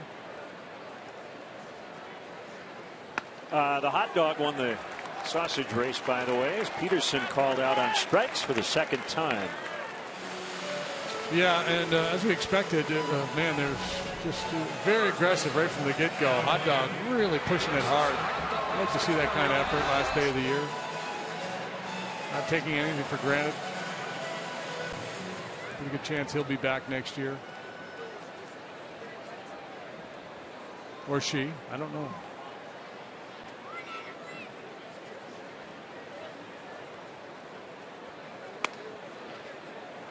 Oh, 1 to Adam Lind. We're going to make it through the whole year without you dropping a Paul Lind reference. With Adam? Yeah.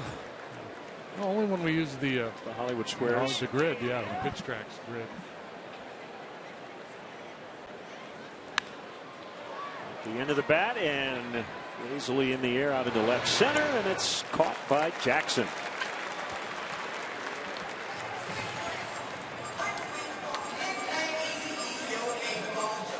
Going along here nicely, but Joe Madden's ready to react. He had Wood up earlier. Richard has been up now. He's taking a little break while Justin Grimm heats it up.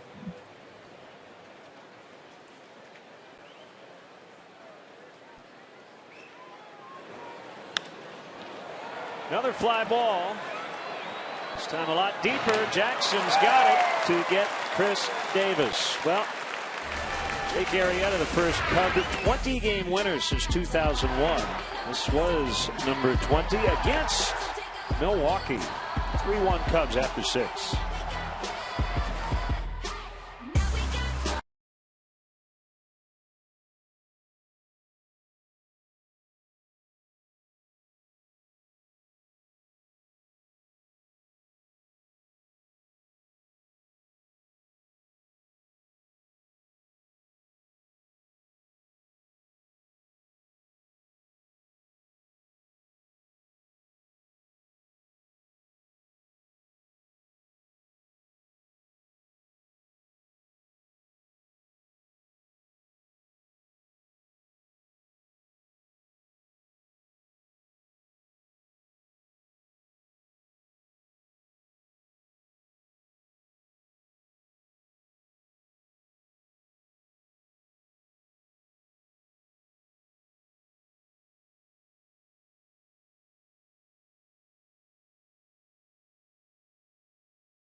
Got our final 2015 WGN Cubs fan cam.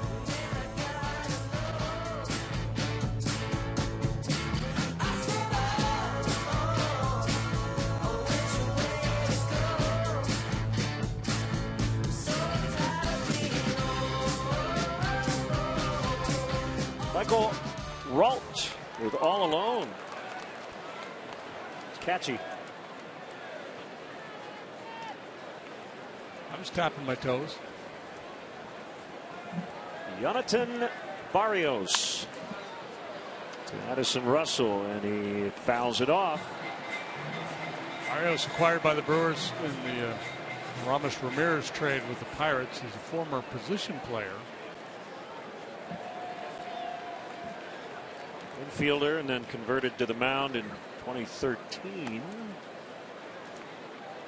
97 on that pitch. 1-2.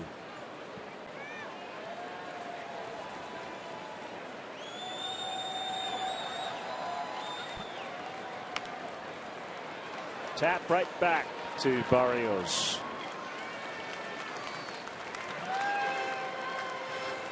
Tommy La Stella will bat for Herron.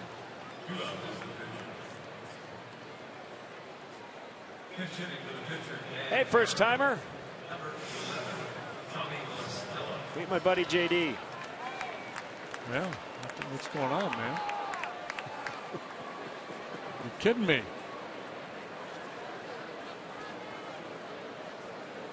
How about that finish by the starting rotation? Aaron, 6 innings, 3 hits, 1 run.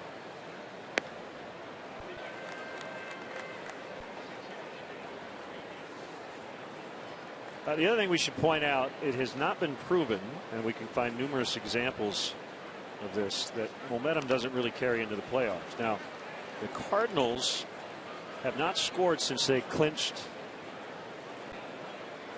the division the other day. So you'd prefer to be playing well going into the playoffs just to feel good, I guess, about yourself, but yeah, there's no kind of correlation. No.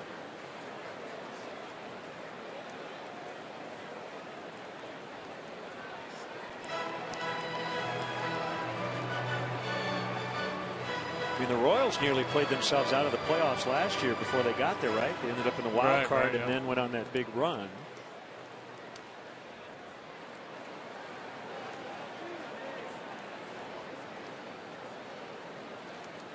The 0-2, 1-2.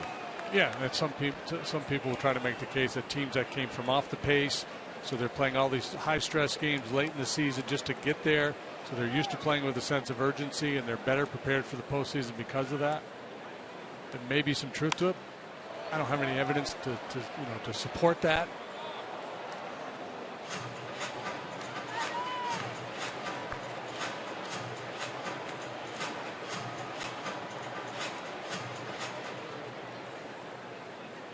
Yeah, it's not really true about the Royals. They weren't hot going into the playoffs.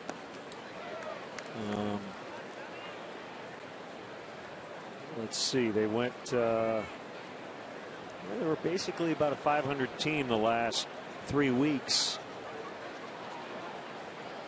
They won the wild card, comeback fashion. Swept the Angels, swept the Orioles, and then with 7 games, lost to the Giants. There was nothing kind of going into that would lead you to believe that they were going to kind of run the table through the American League playoffs.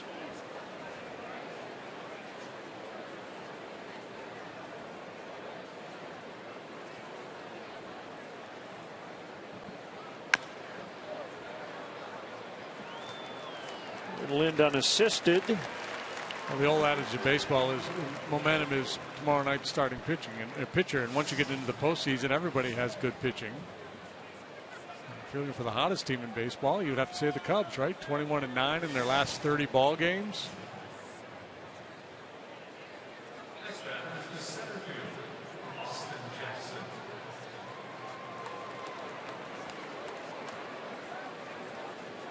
.45-19 since being swept in that 3-game set by the Phillies at Wrigley that had everybody up in arms.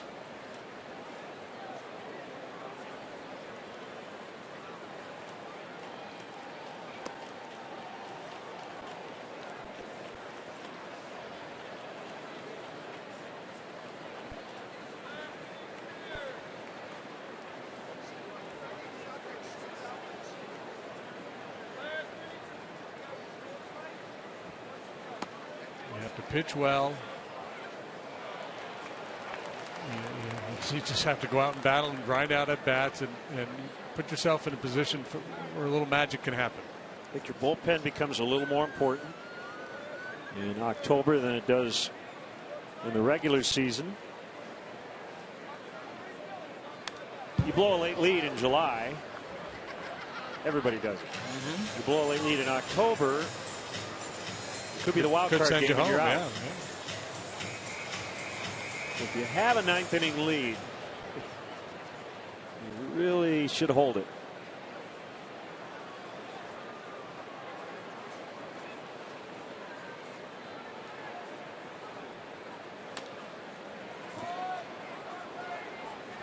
And the other thing, we do this not just in sports, but kind of the retroactive assigning of things. We have no idea who's going to win the World Series, but whatever team does, we can then backtrack and go, this mattered, this mattered, this mattered. But until that's all finished, right? It's all kind of all random. Rear view mirror stuff. You look back and go, oh yeah, that proved to be a very important point in the season. And if there was a moment for this Cubs team, and I don't think there was necessarily one, I think it's just a really good club. I'm with Joe. He said the sweep of the Giants. Cubs went from a half game back to 3.5 ahead in the wild card and really never looked back. And if any of the series they had this year gave them some confidence, I think it was winning those 4 against the defending champs, especially the way they finished it with Hector Rondon, bases loaded, nobody out. You get out of it. Yeah, that was kind of man on a wire kind of stuff, tiptoeing, and then managed to pull it off.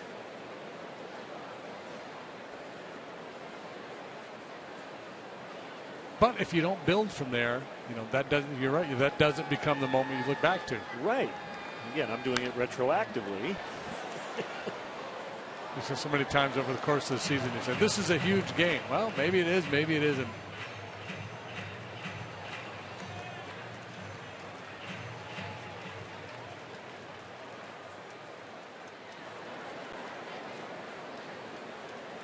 It was August 9th. The Cubs won the game 2-0. Struck out 3 to end it with the bases loaded. So how about this? If you're a Cub fan watching us at home, you're going, I want that game to be at Wrigley Field. Does this matter? I'm going to say no. But I think what it does tell you is that home field advantage may not mean as much as we think. Yeah, and we know that to begin with in baseball. Of the major sports, home field advantage less important in baseball than the other sports. Swing and a miss, and that will end the inning. Stretch time here at Miller Park. It's the Cubs 3 and the Brewers 1.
Covering 51 and a third innings, 2 earned runs, 3 walks, and 56 strikeouts. The strikeouts to walks ratio, you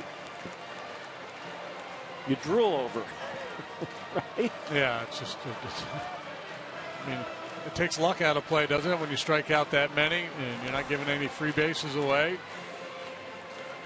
I mean, it used to be if a pitcher had a 2-to-1 ratio strikeout to walks, we were really happy with that.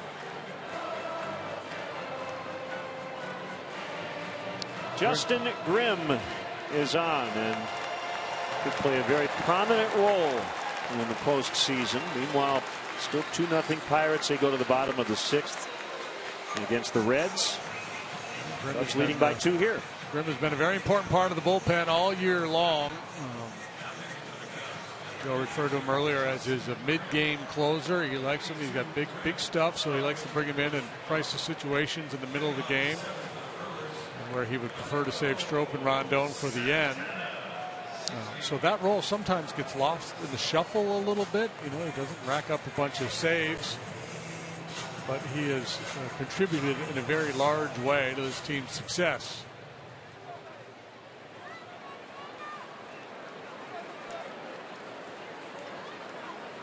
Lately, he has battled some control problems. I'm sure that's the one thing that Chris Bosio and Joe Maddon would like to see tightened up.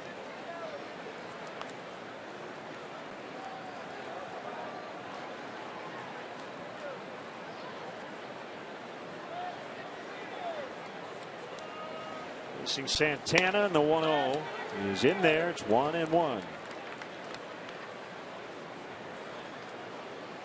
Justin has walked 25 men this year, 10 of those coming here in the month of September.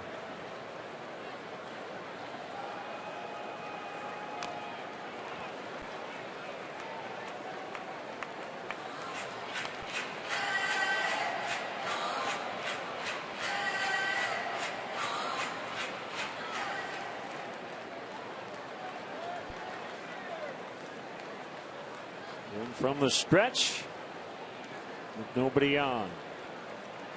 2 balls, 2 strikes. Joe Maddon very much in the manager of the year race in the National League. He won it twice with Tampa Bay in the American League. He has tied the club record for most wins as a manager in his first year with the Cubs. Jim Fry, a 96 game winner in 1984. What a job he's done. The tone setter.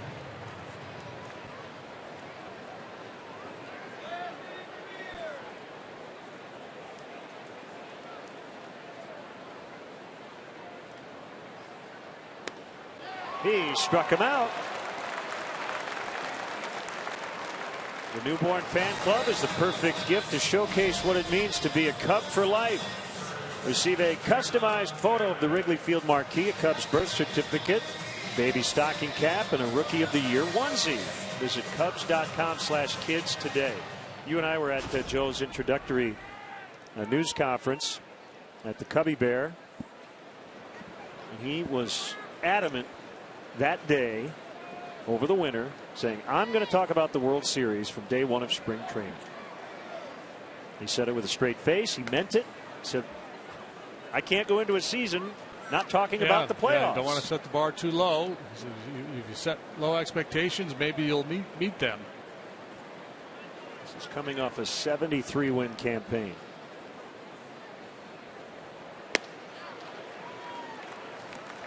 One ball, one strike. And Perez, the third baseman.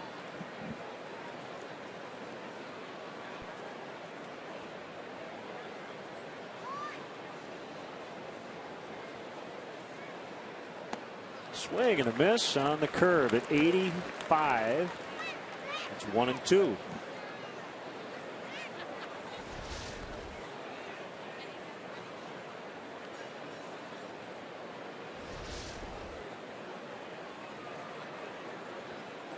You can buckle your knees with that curveball. Whoop.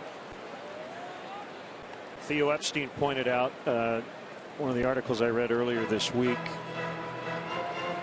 Dale Swain, Ricky Renteria, they deserve a lot of credit here. This process didn't start last winter. It started 4 years ago. Dale, the manager, the first 2 years of the quote rebuild, and then Ricky Renteria last year. Yeah, he credits Dale with bringing an edge, bringing toughness to this ball club, and Ricky for his handling of Castro and Rizzo. Todd Ricketts, along with Tom and family here at the ballpark.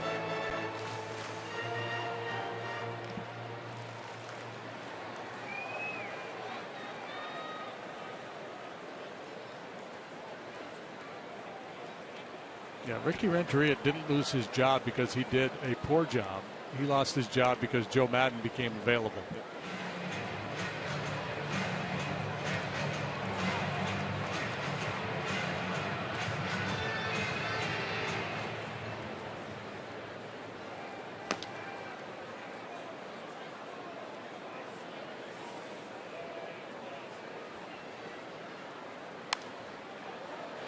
Joe told us months ago that the beard would never really grow in, and he was right. He let it go for about, what, 4.5, 5 months? Started it in April, didn't he?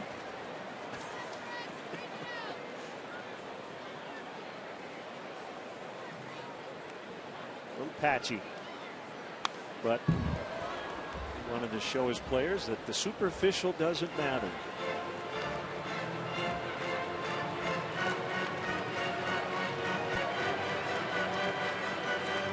Yeah, so it's good that it doesn't come in full. I mean, if he comes out with a beard and he's looking like the most interesting man in the world, then can't make that point.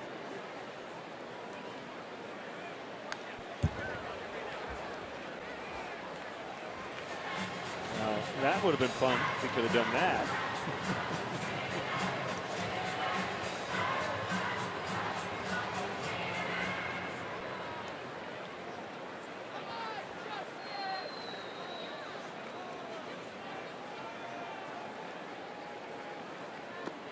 Walked him. That's been Justin's issue. Not really giving up hits as much as walks.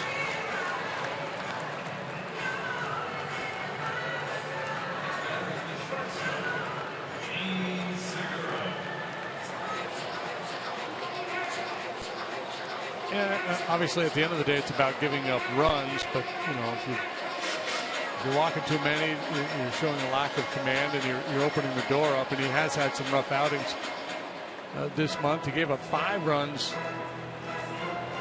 in the middle of the month in an outing against Philadelphia. They weren't earned. There was some sloppy play behind them, but 3 walks in that inning.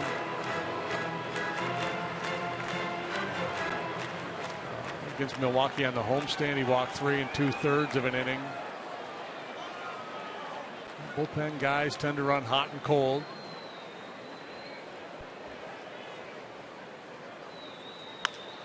Segura bounces. He'll try to turn it. Castro, Russell, Rizzo, inning over. 3-1 Cubs as we go to the 8th.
He's the big guy there in the middle.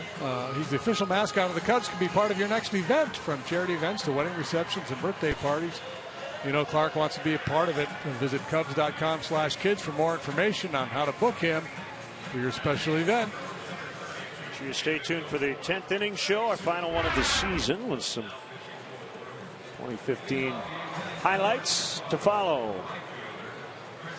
Cubs got all of their runs in the opening inning, and so far it's been enough. They would love to add on late against right-hander David Goforth. Goforth 1-0 with a 4.18 ERA, working for the 20th time. Mid-90s heater, slider, and maybe a changeup. Pirates now have a 3-0 lead.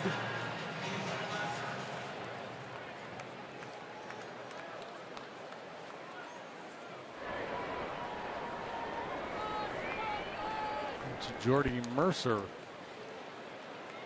doubling home Cervelli.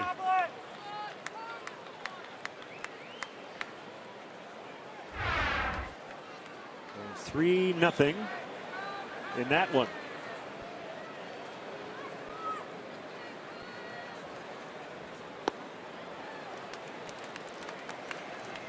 Premeditated swing that time from Coghlan.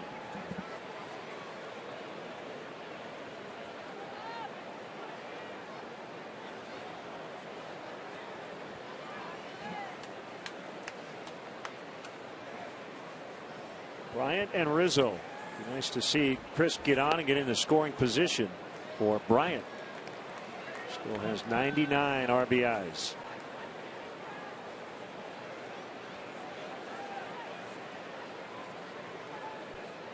Neil Ramirez up. And a base hit. And Coghlan is aboard for Bryant.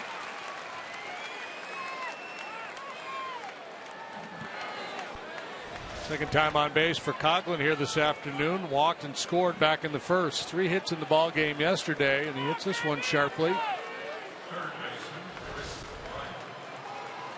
come out of the ball game for a pinch runner. Quentin Berry.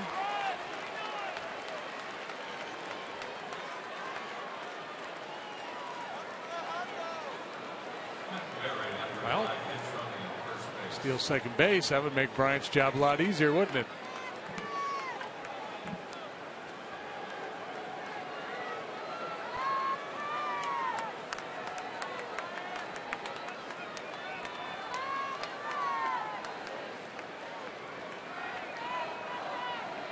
There he goes. Here's a throw. He just got in under the tag.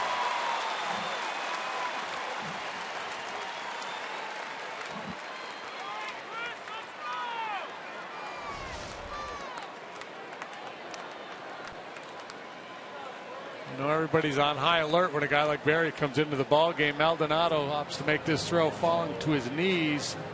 Ball sails a little bit inside on him.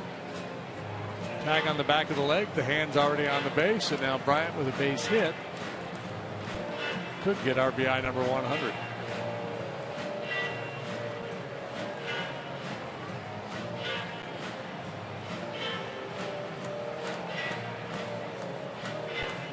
The counsel's either still waiting on the video replay department, or he wants to hear the end of Green Onions.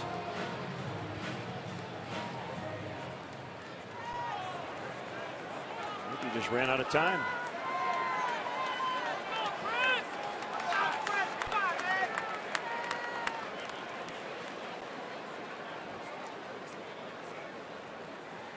So the 1-0 to Bryant. 2-0. Showed patience. His first 2 at bats, he drew walks. So he singled last time up. You know, it's just, he's got to be in the back of his mind. Not the back of his mind, it's in front of his mind. He's got a chance to drive in 100. It's the 8th inning.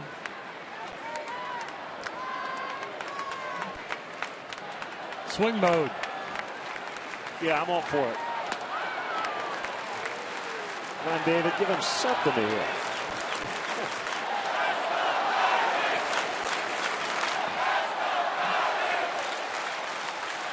.959 in the ballpark, and the Cubs fans are making most of the noise right now. Green light. Let her fly. Not even close. He draws the walk. It'll bring up Rizzo. 3 walks and a single for Bryant.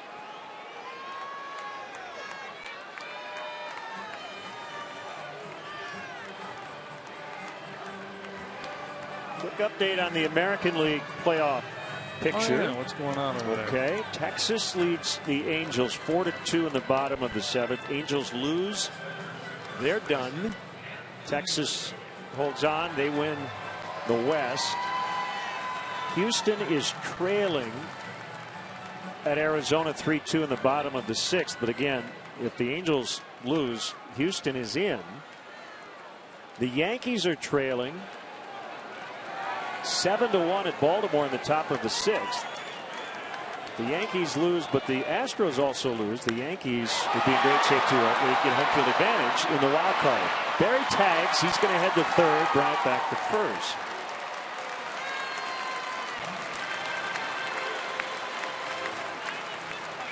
So if the current scores hold up, it would not be an extra game before the wild card round.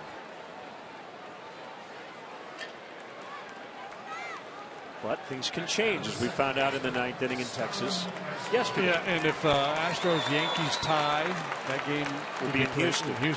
So that means Houston would have to come back and beat the Diamondbacks. Yeah. And they're only down a run. So that's still very much in play.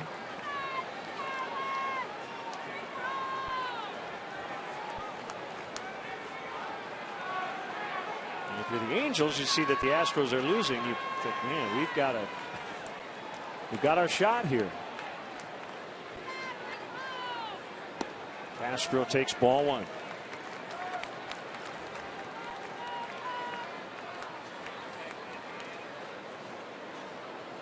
Non-double play contact. That's what he needs. First and third, one out. A big part of his turnaround is that very fact. He's been hitting the ball in the air. He's been driving the ball a lot more lately. That's a foul. foul. Safety squeeze here. Last couple of days, he has bounced into a couple of double plays.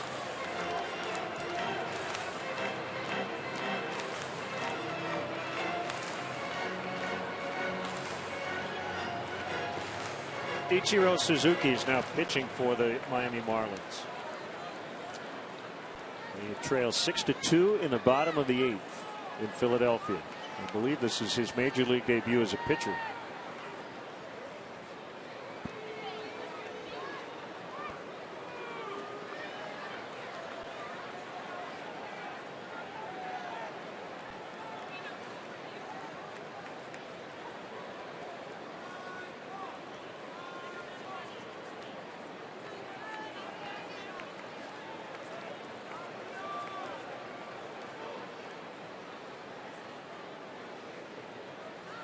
One with Bryant moving.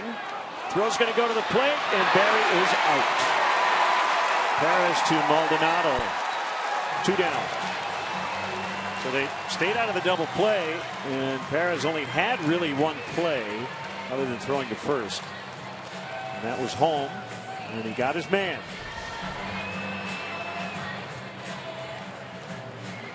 Yeah, Bryant on the move takes away the double play. Barry reading that ball off the bat, sees the chopper, decides to race home, but Perez makes a nice play on him.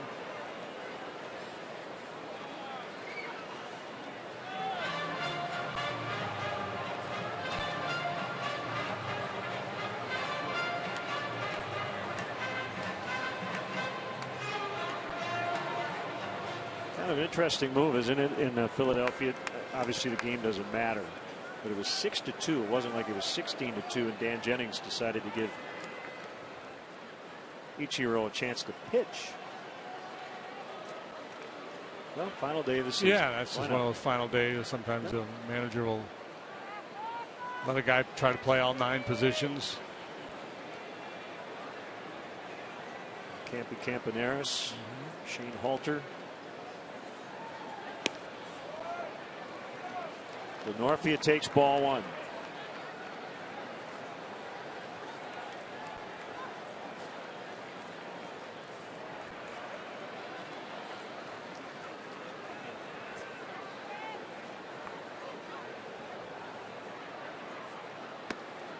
Late that time. Fastball at 94.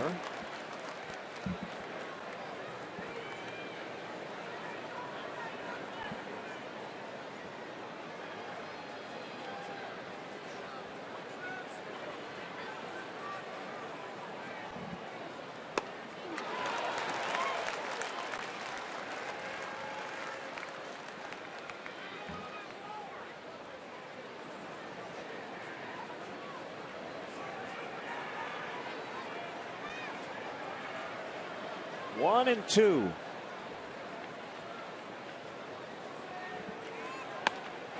Swing and a miss to end the inning. Then the Cubs can't convert. They strand a couple.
To catch the best matchups in baseball, reserve your place in line for history in the making. Join the season ticket holder waiting list. It's easy, free to register. For details, visit Cubs.com/waiting list. They're jumping around here.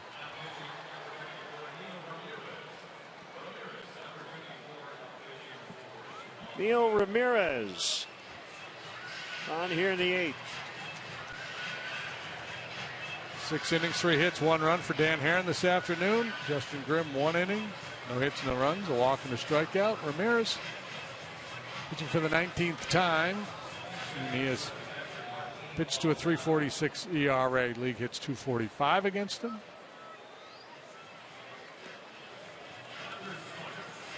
Injuries have been a big part of his story this year. There's Javi Baez. He's in at second base.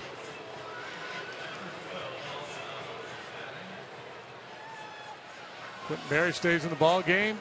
He's out in right field. That would be the Vautier de Droit if you were in Montreal.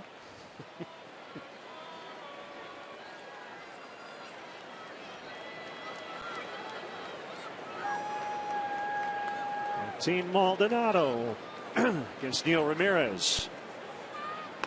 Ball 1 outside on a fastball.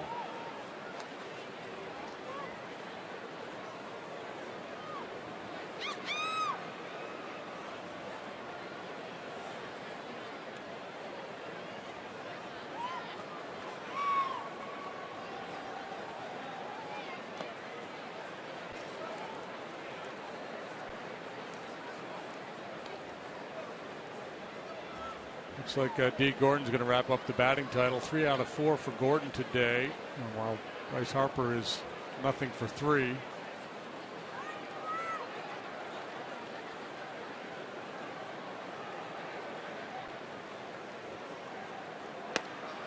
Two and 1. So Lucroy on deck. Jeanette. Smith, the left-hander, is up. Won't have back-to-back no-hitters in that Mets-Nationals series. The Nationals have 1 hit this afternoon.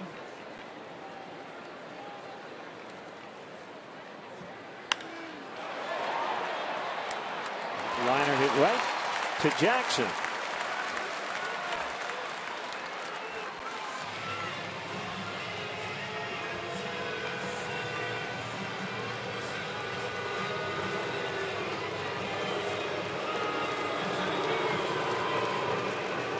Fans may be booing. Brewer fans are looing the next batter.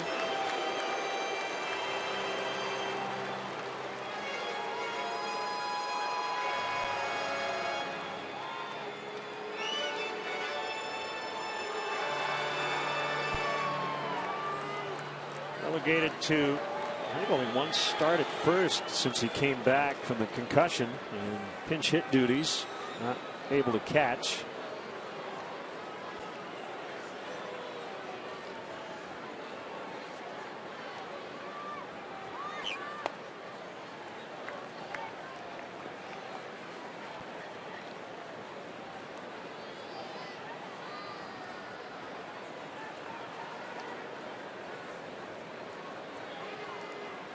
Cubs' next starting pitcher. They have momentum. He owns the momentum, yeah.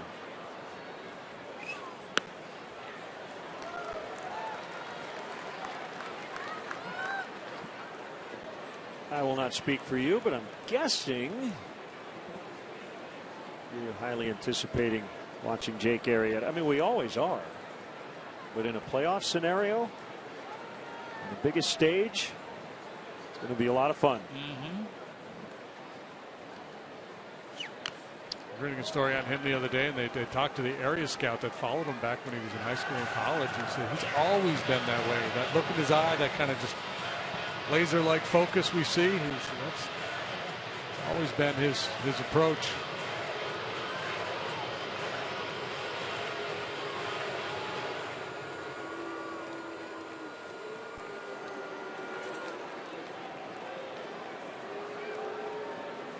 Staring into the eyes of the hitter to go for your gun.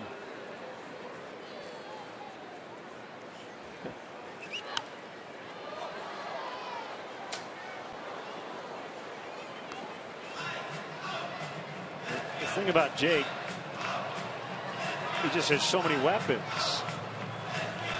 Probably say the slider / cutter, his main out pitch. Fastball consistently 95, 96. On occasion, we've seen him use his changeup more often. A lot of curveballs in his last start.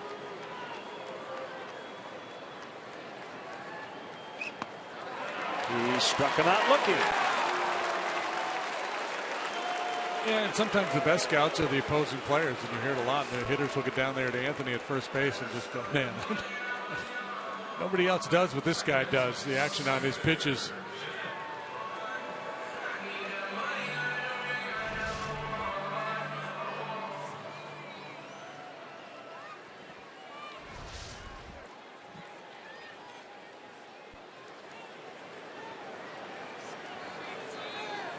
Nothing Pirates in their game against Cincinnati in the bottom of the 7th. Well, they're not likely to let that one get away.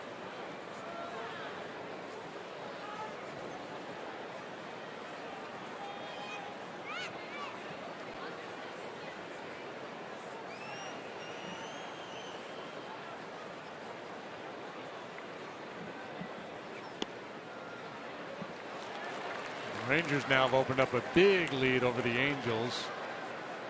Bigger even than the one they let get away yesterday. It's 9-2. Bottom of the 7th in Arlington.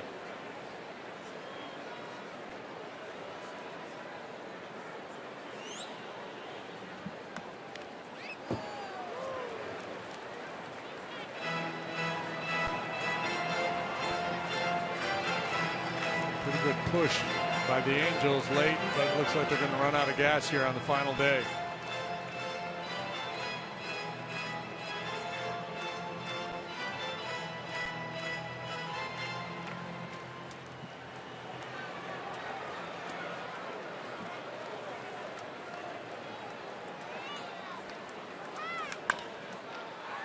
Bryant will glove, and that's that for the Brewers in the 8th.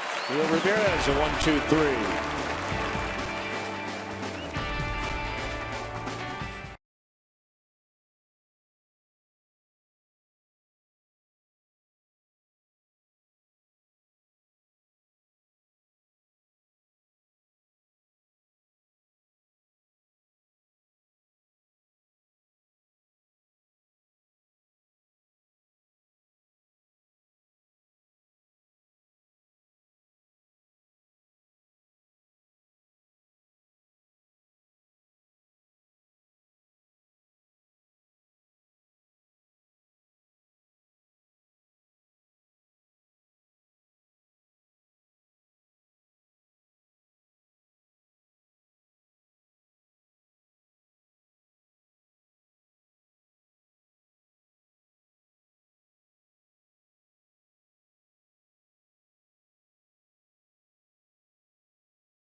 Cubs win! Cubs win!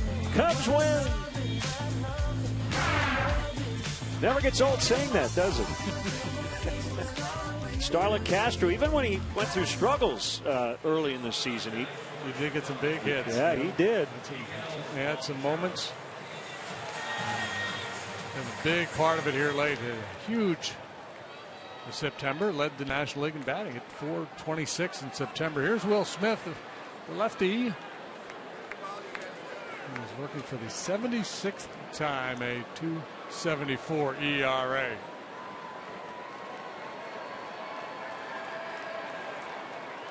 Montero, a strike from Smith. Great September. And here into October for Castro.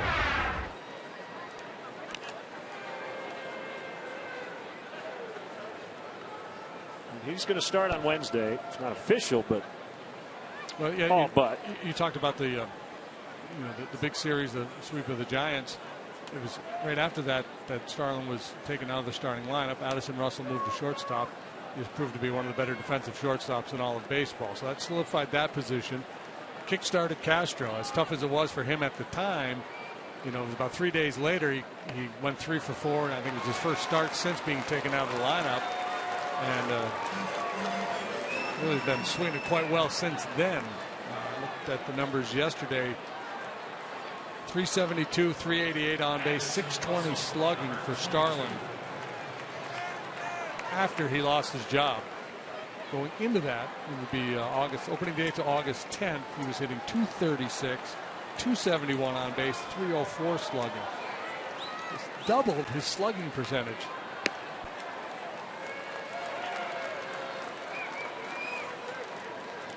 Pretty incredible.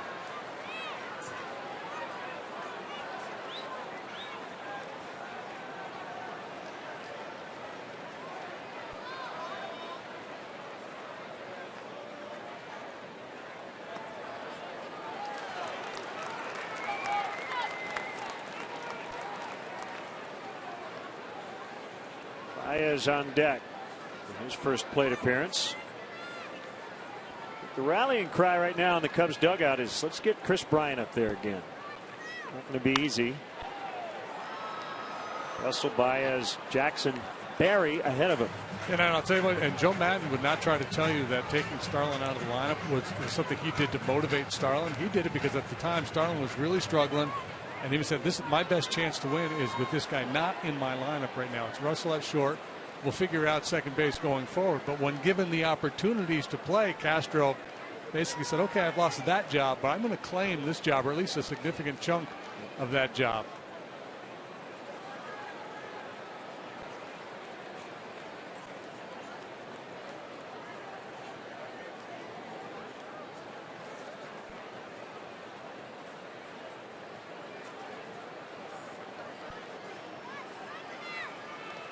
Swing and a miss. Pitch gets by. Russell's got a chance to get to first, and he will without a throw.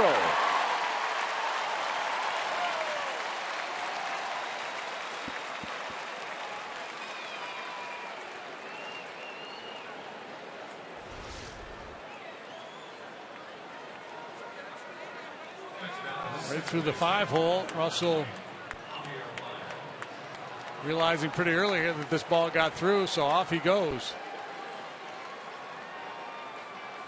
Strikeout, wild pitch.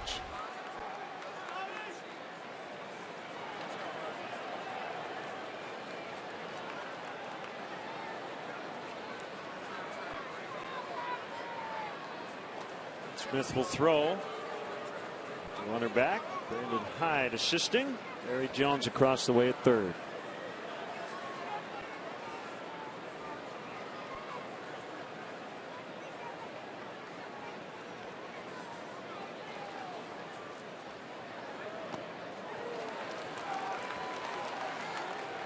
Base running becomes more important in these tight, theoretically low scoring games once we get to Wednesday.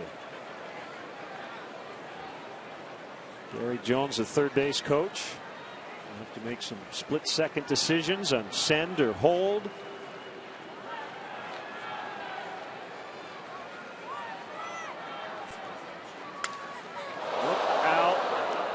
Bat and ball flying on the third base line.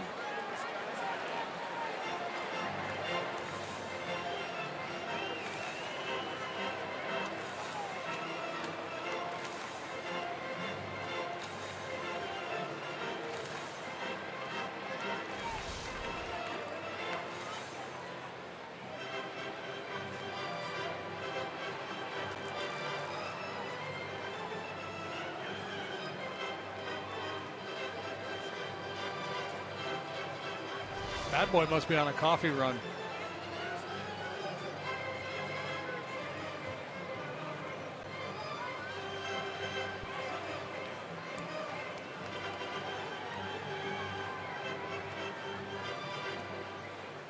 Two strikes on Baez. 3 strikes. He's out. That's 3 strikeouts in the inning. With only 2 outs.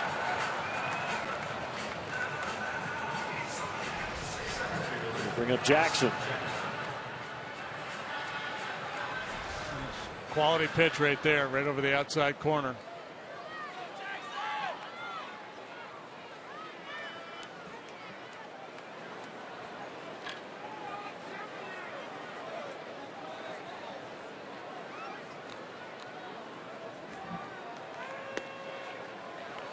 Breaking ball, strike call. Matt Caesar now on deck for Barry.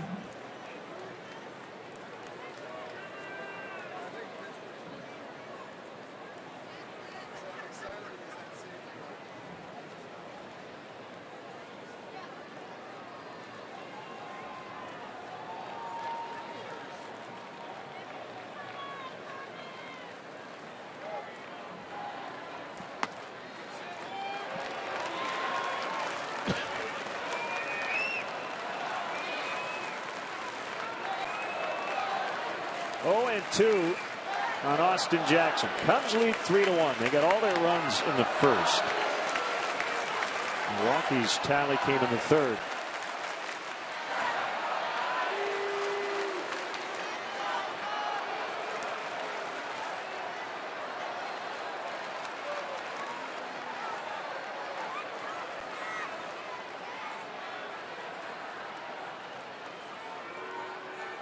Brewers have scored a total of 3 runs in their last 4 ball games. Actually won the first 2 games of their previous series out in San Diego, then got beat 3-1 in the finale. Beat 6-1 here Friday. 1-0 last night.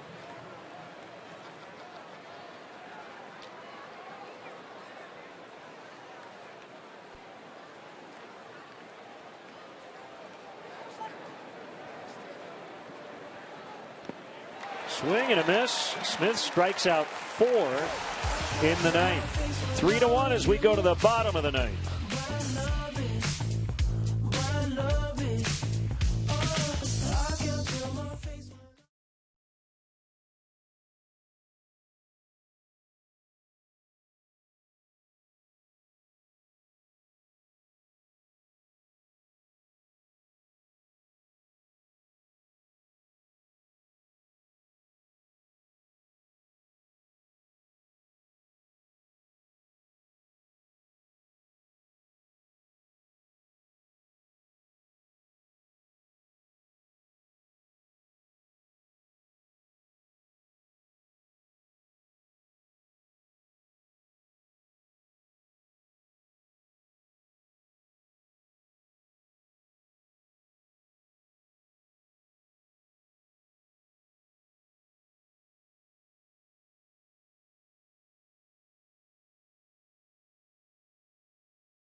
Yes. He hedges his bets today, and it's going to work out. Brewers hat, cap, and the Cubs shirt on. Some solid moves. Well, Travis Wood going to try to finish this ball game. He's picked up 3 saves along the way. He's converted all 3 of his save chances. ERA below 4 now at 3.88, 5-4 on the year. Travis quoted the other day saying he hopes to return to the starting rotation the next year, but if it doesn't work out, so be it. So he's going to prepare as if he's a starter. Careful, son. It might start raining in here. You just don't know.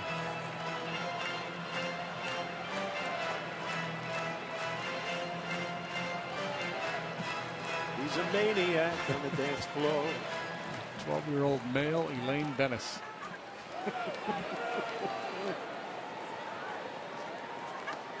Michael Reed, ball 1. So Travis Wood trying to get his 4th save.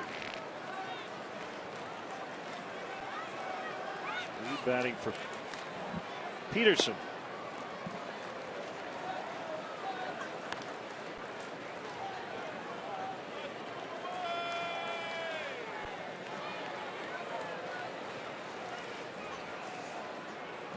The 1977 American League East, Yankees won 100.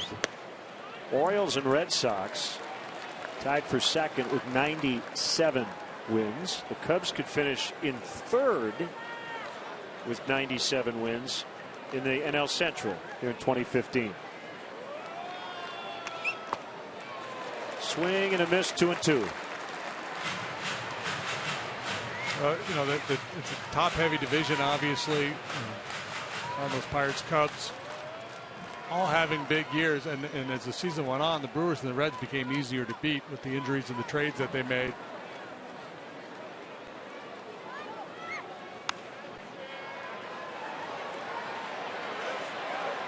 Rizzo makes the catch near the camera well.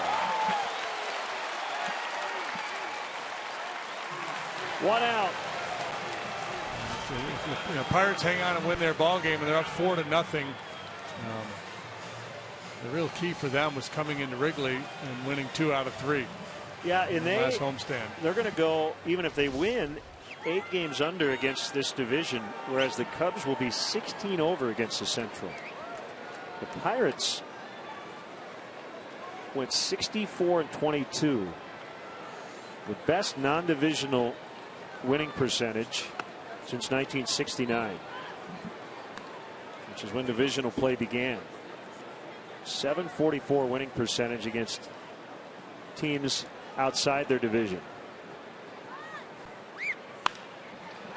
Off the end of the bat, and Bryant with a jump toss, out at first.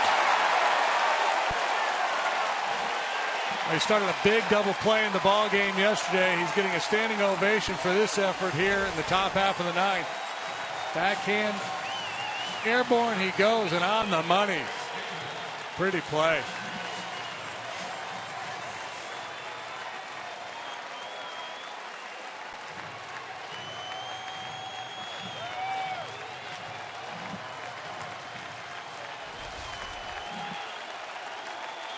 Looked like a shortstop, didn't he? Yep.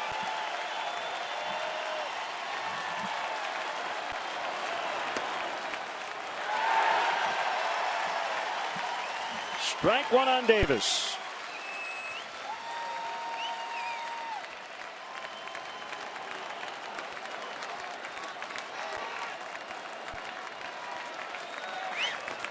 Strike 2. Good landing there by Davis.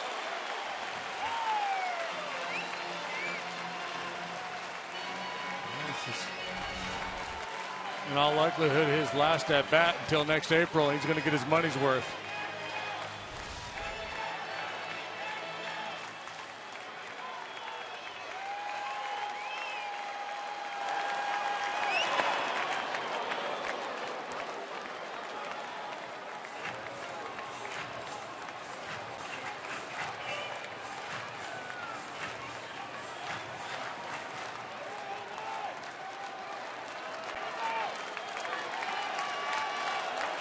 Listen to the crowd. Remember, this is a road game. Bounce foul.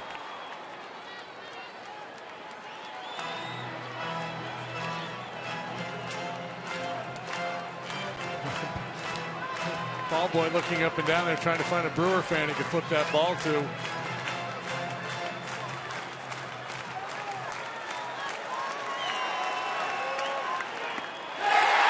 Cubs win. The postseason bound Cubs win. They finish the regular season on an 8-game winning streak, 97 and 65. And we're not done yet. That's what Joe Maddon's telling his guys. What a 2015 regular season. Yeah, and that's, all they could do was push as hard as they could down to the end and put themselves in the best position. It looks like they will be heading to Pittsburgh on Wednesday. As we mentioned at the outset, I don't think that's a big issue for Joe or his players. They wanted to have that game at home for the fans, but they feel very comfortable on the road. They've been good against the Pirates this year, and they have the most dangerous weapon going in baseball right now, and that's Mr. Jake Arrieta. He will be on the mound Wednesday night, and it should be a whole lot of fun. Cubs will head home to Chicago tonight. And if the game is in Pittsburgh, they'll fly there tomorrow. Workout day on Tuesday. The game Wednesday night. If it's at Wrigley Field, well, they'll just stay in Chicago. And then we'll head to St. Louis if they beat the Pirates Wednesday. How much fun would that be? Cubs Cardinals in the playoffs for the first time? If you let yourself dream and get out ahead of all the potential matchups down the line, there could be a lot of fun stuff. It's really neat to see these fans here in Milwaukee, these Cub fans standing behind the dugout applauding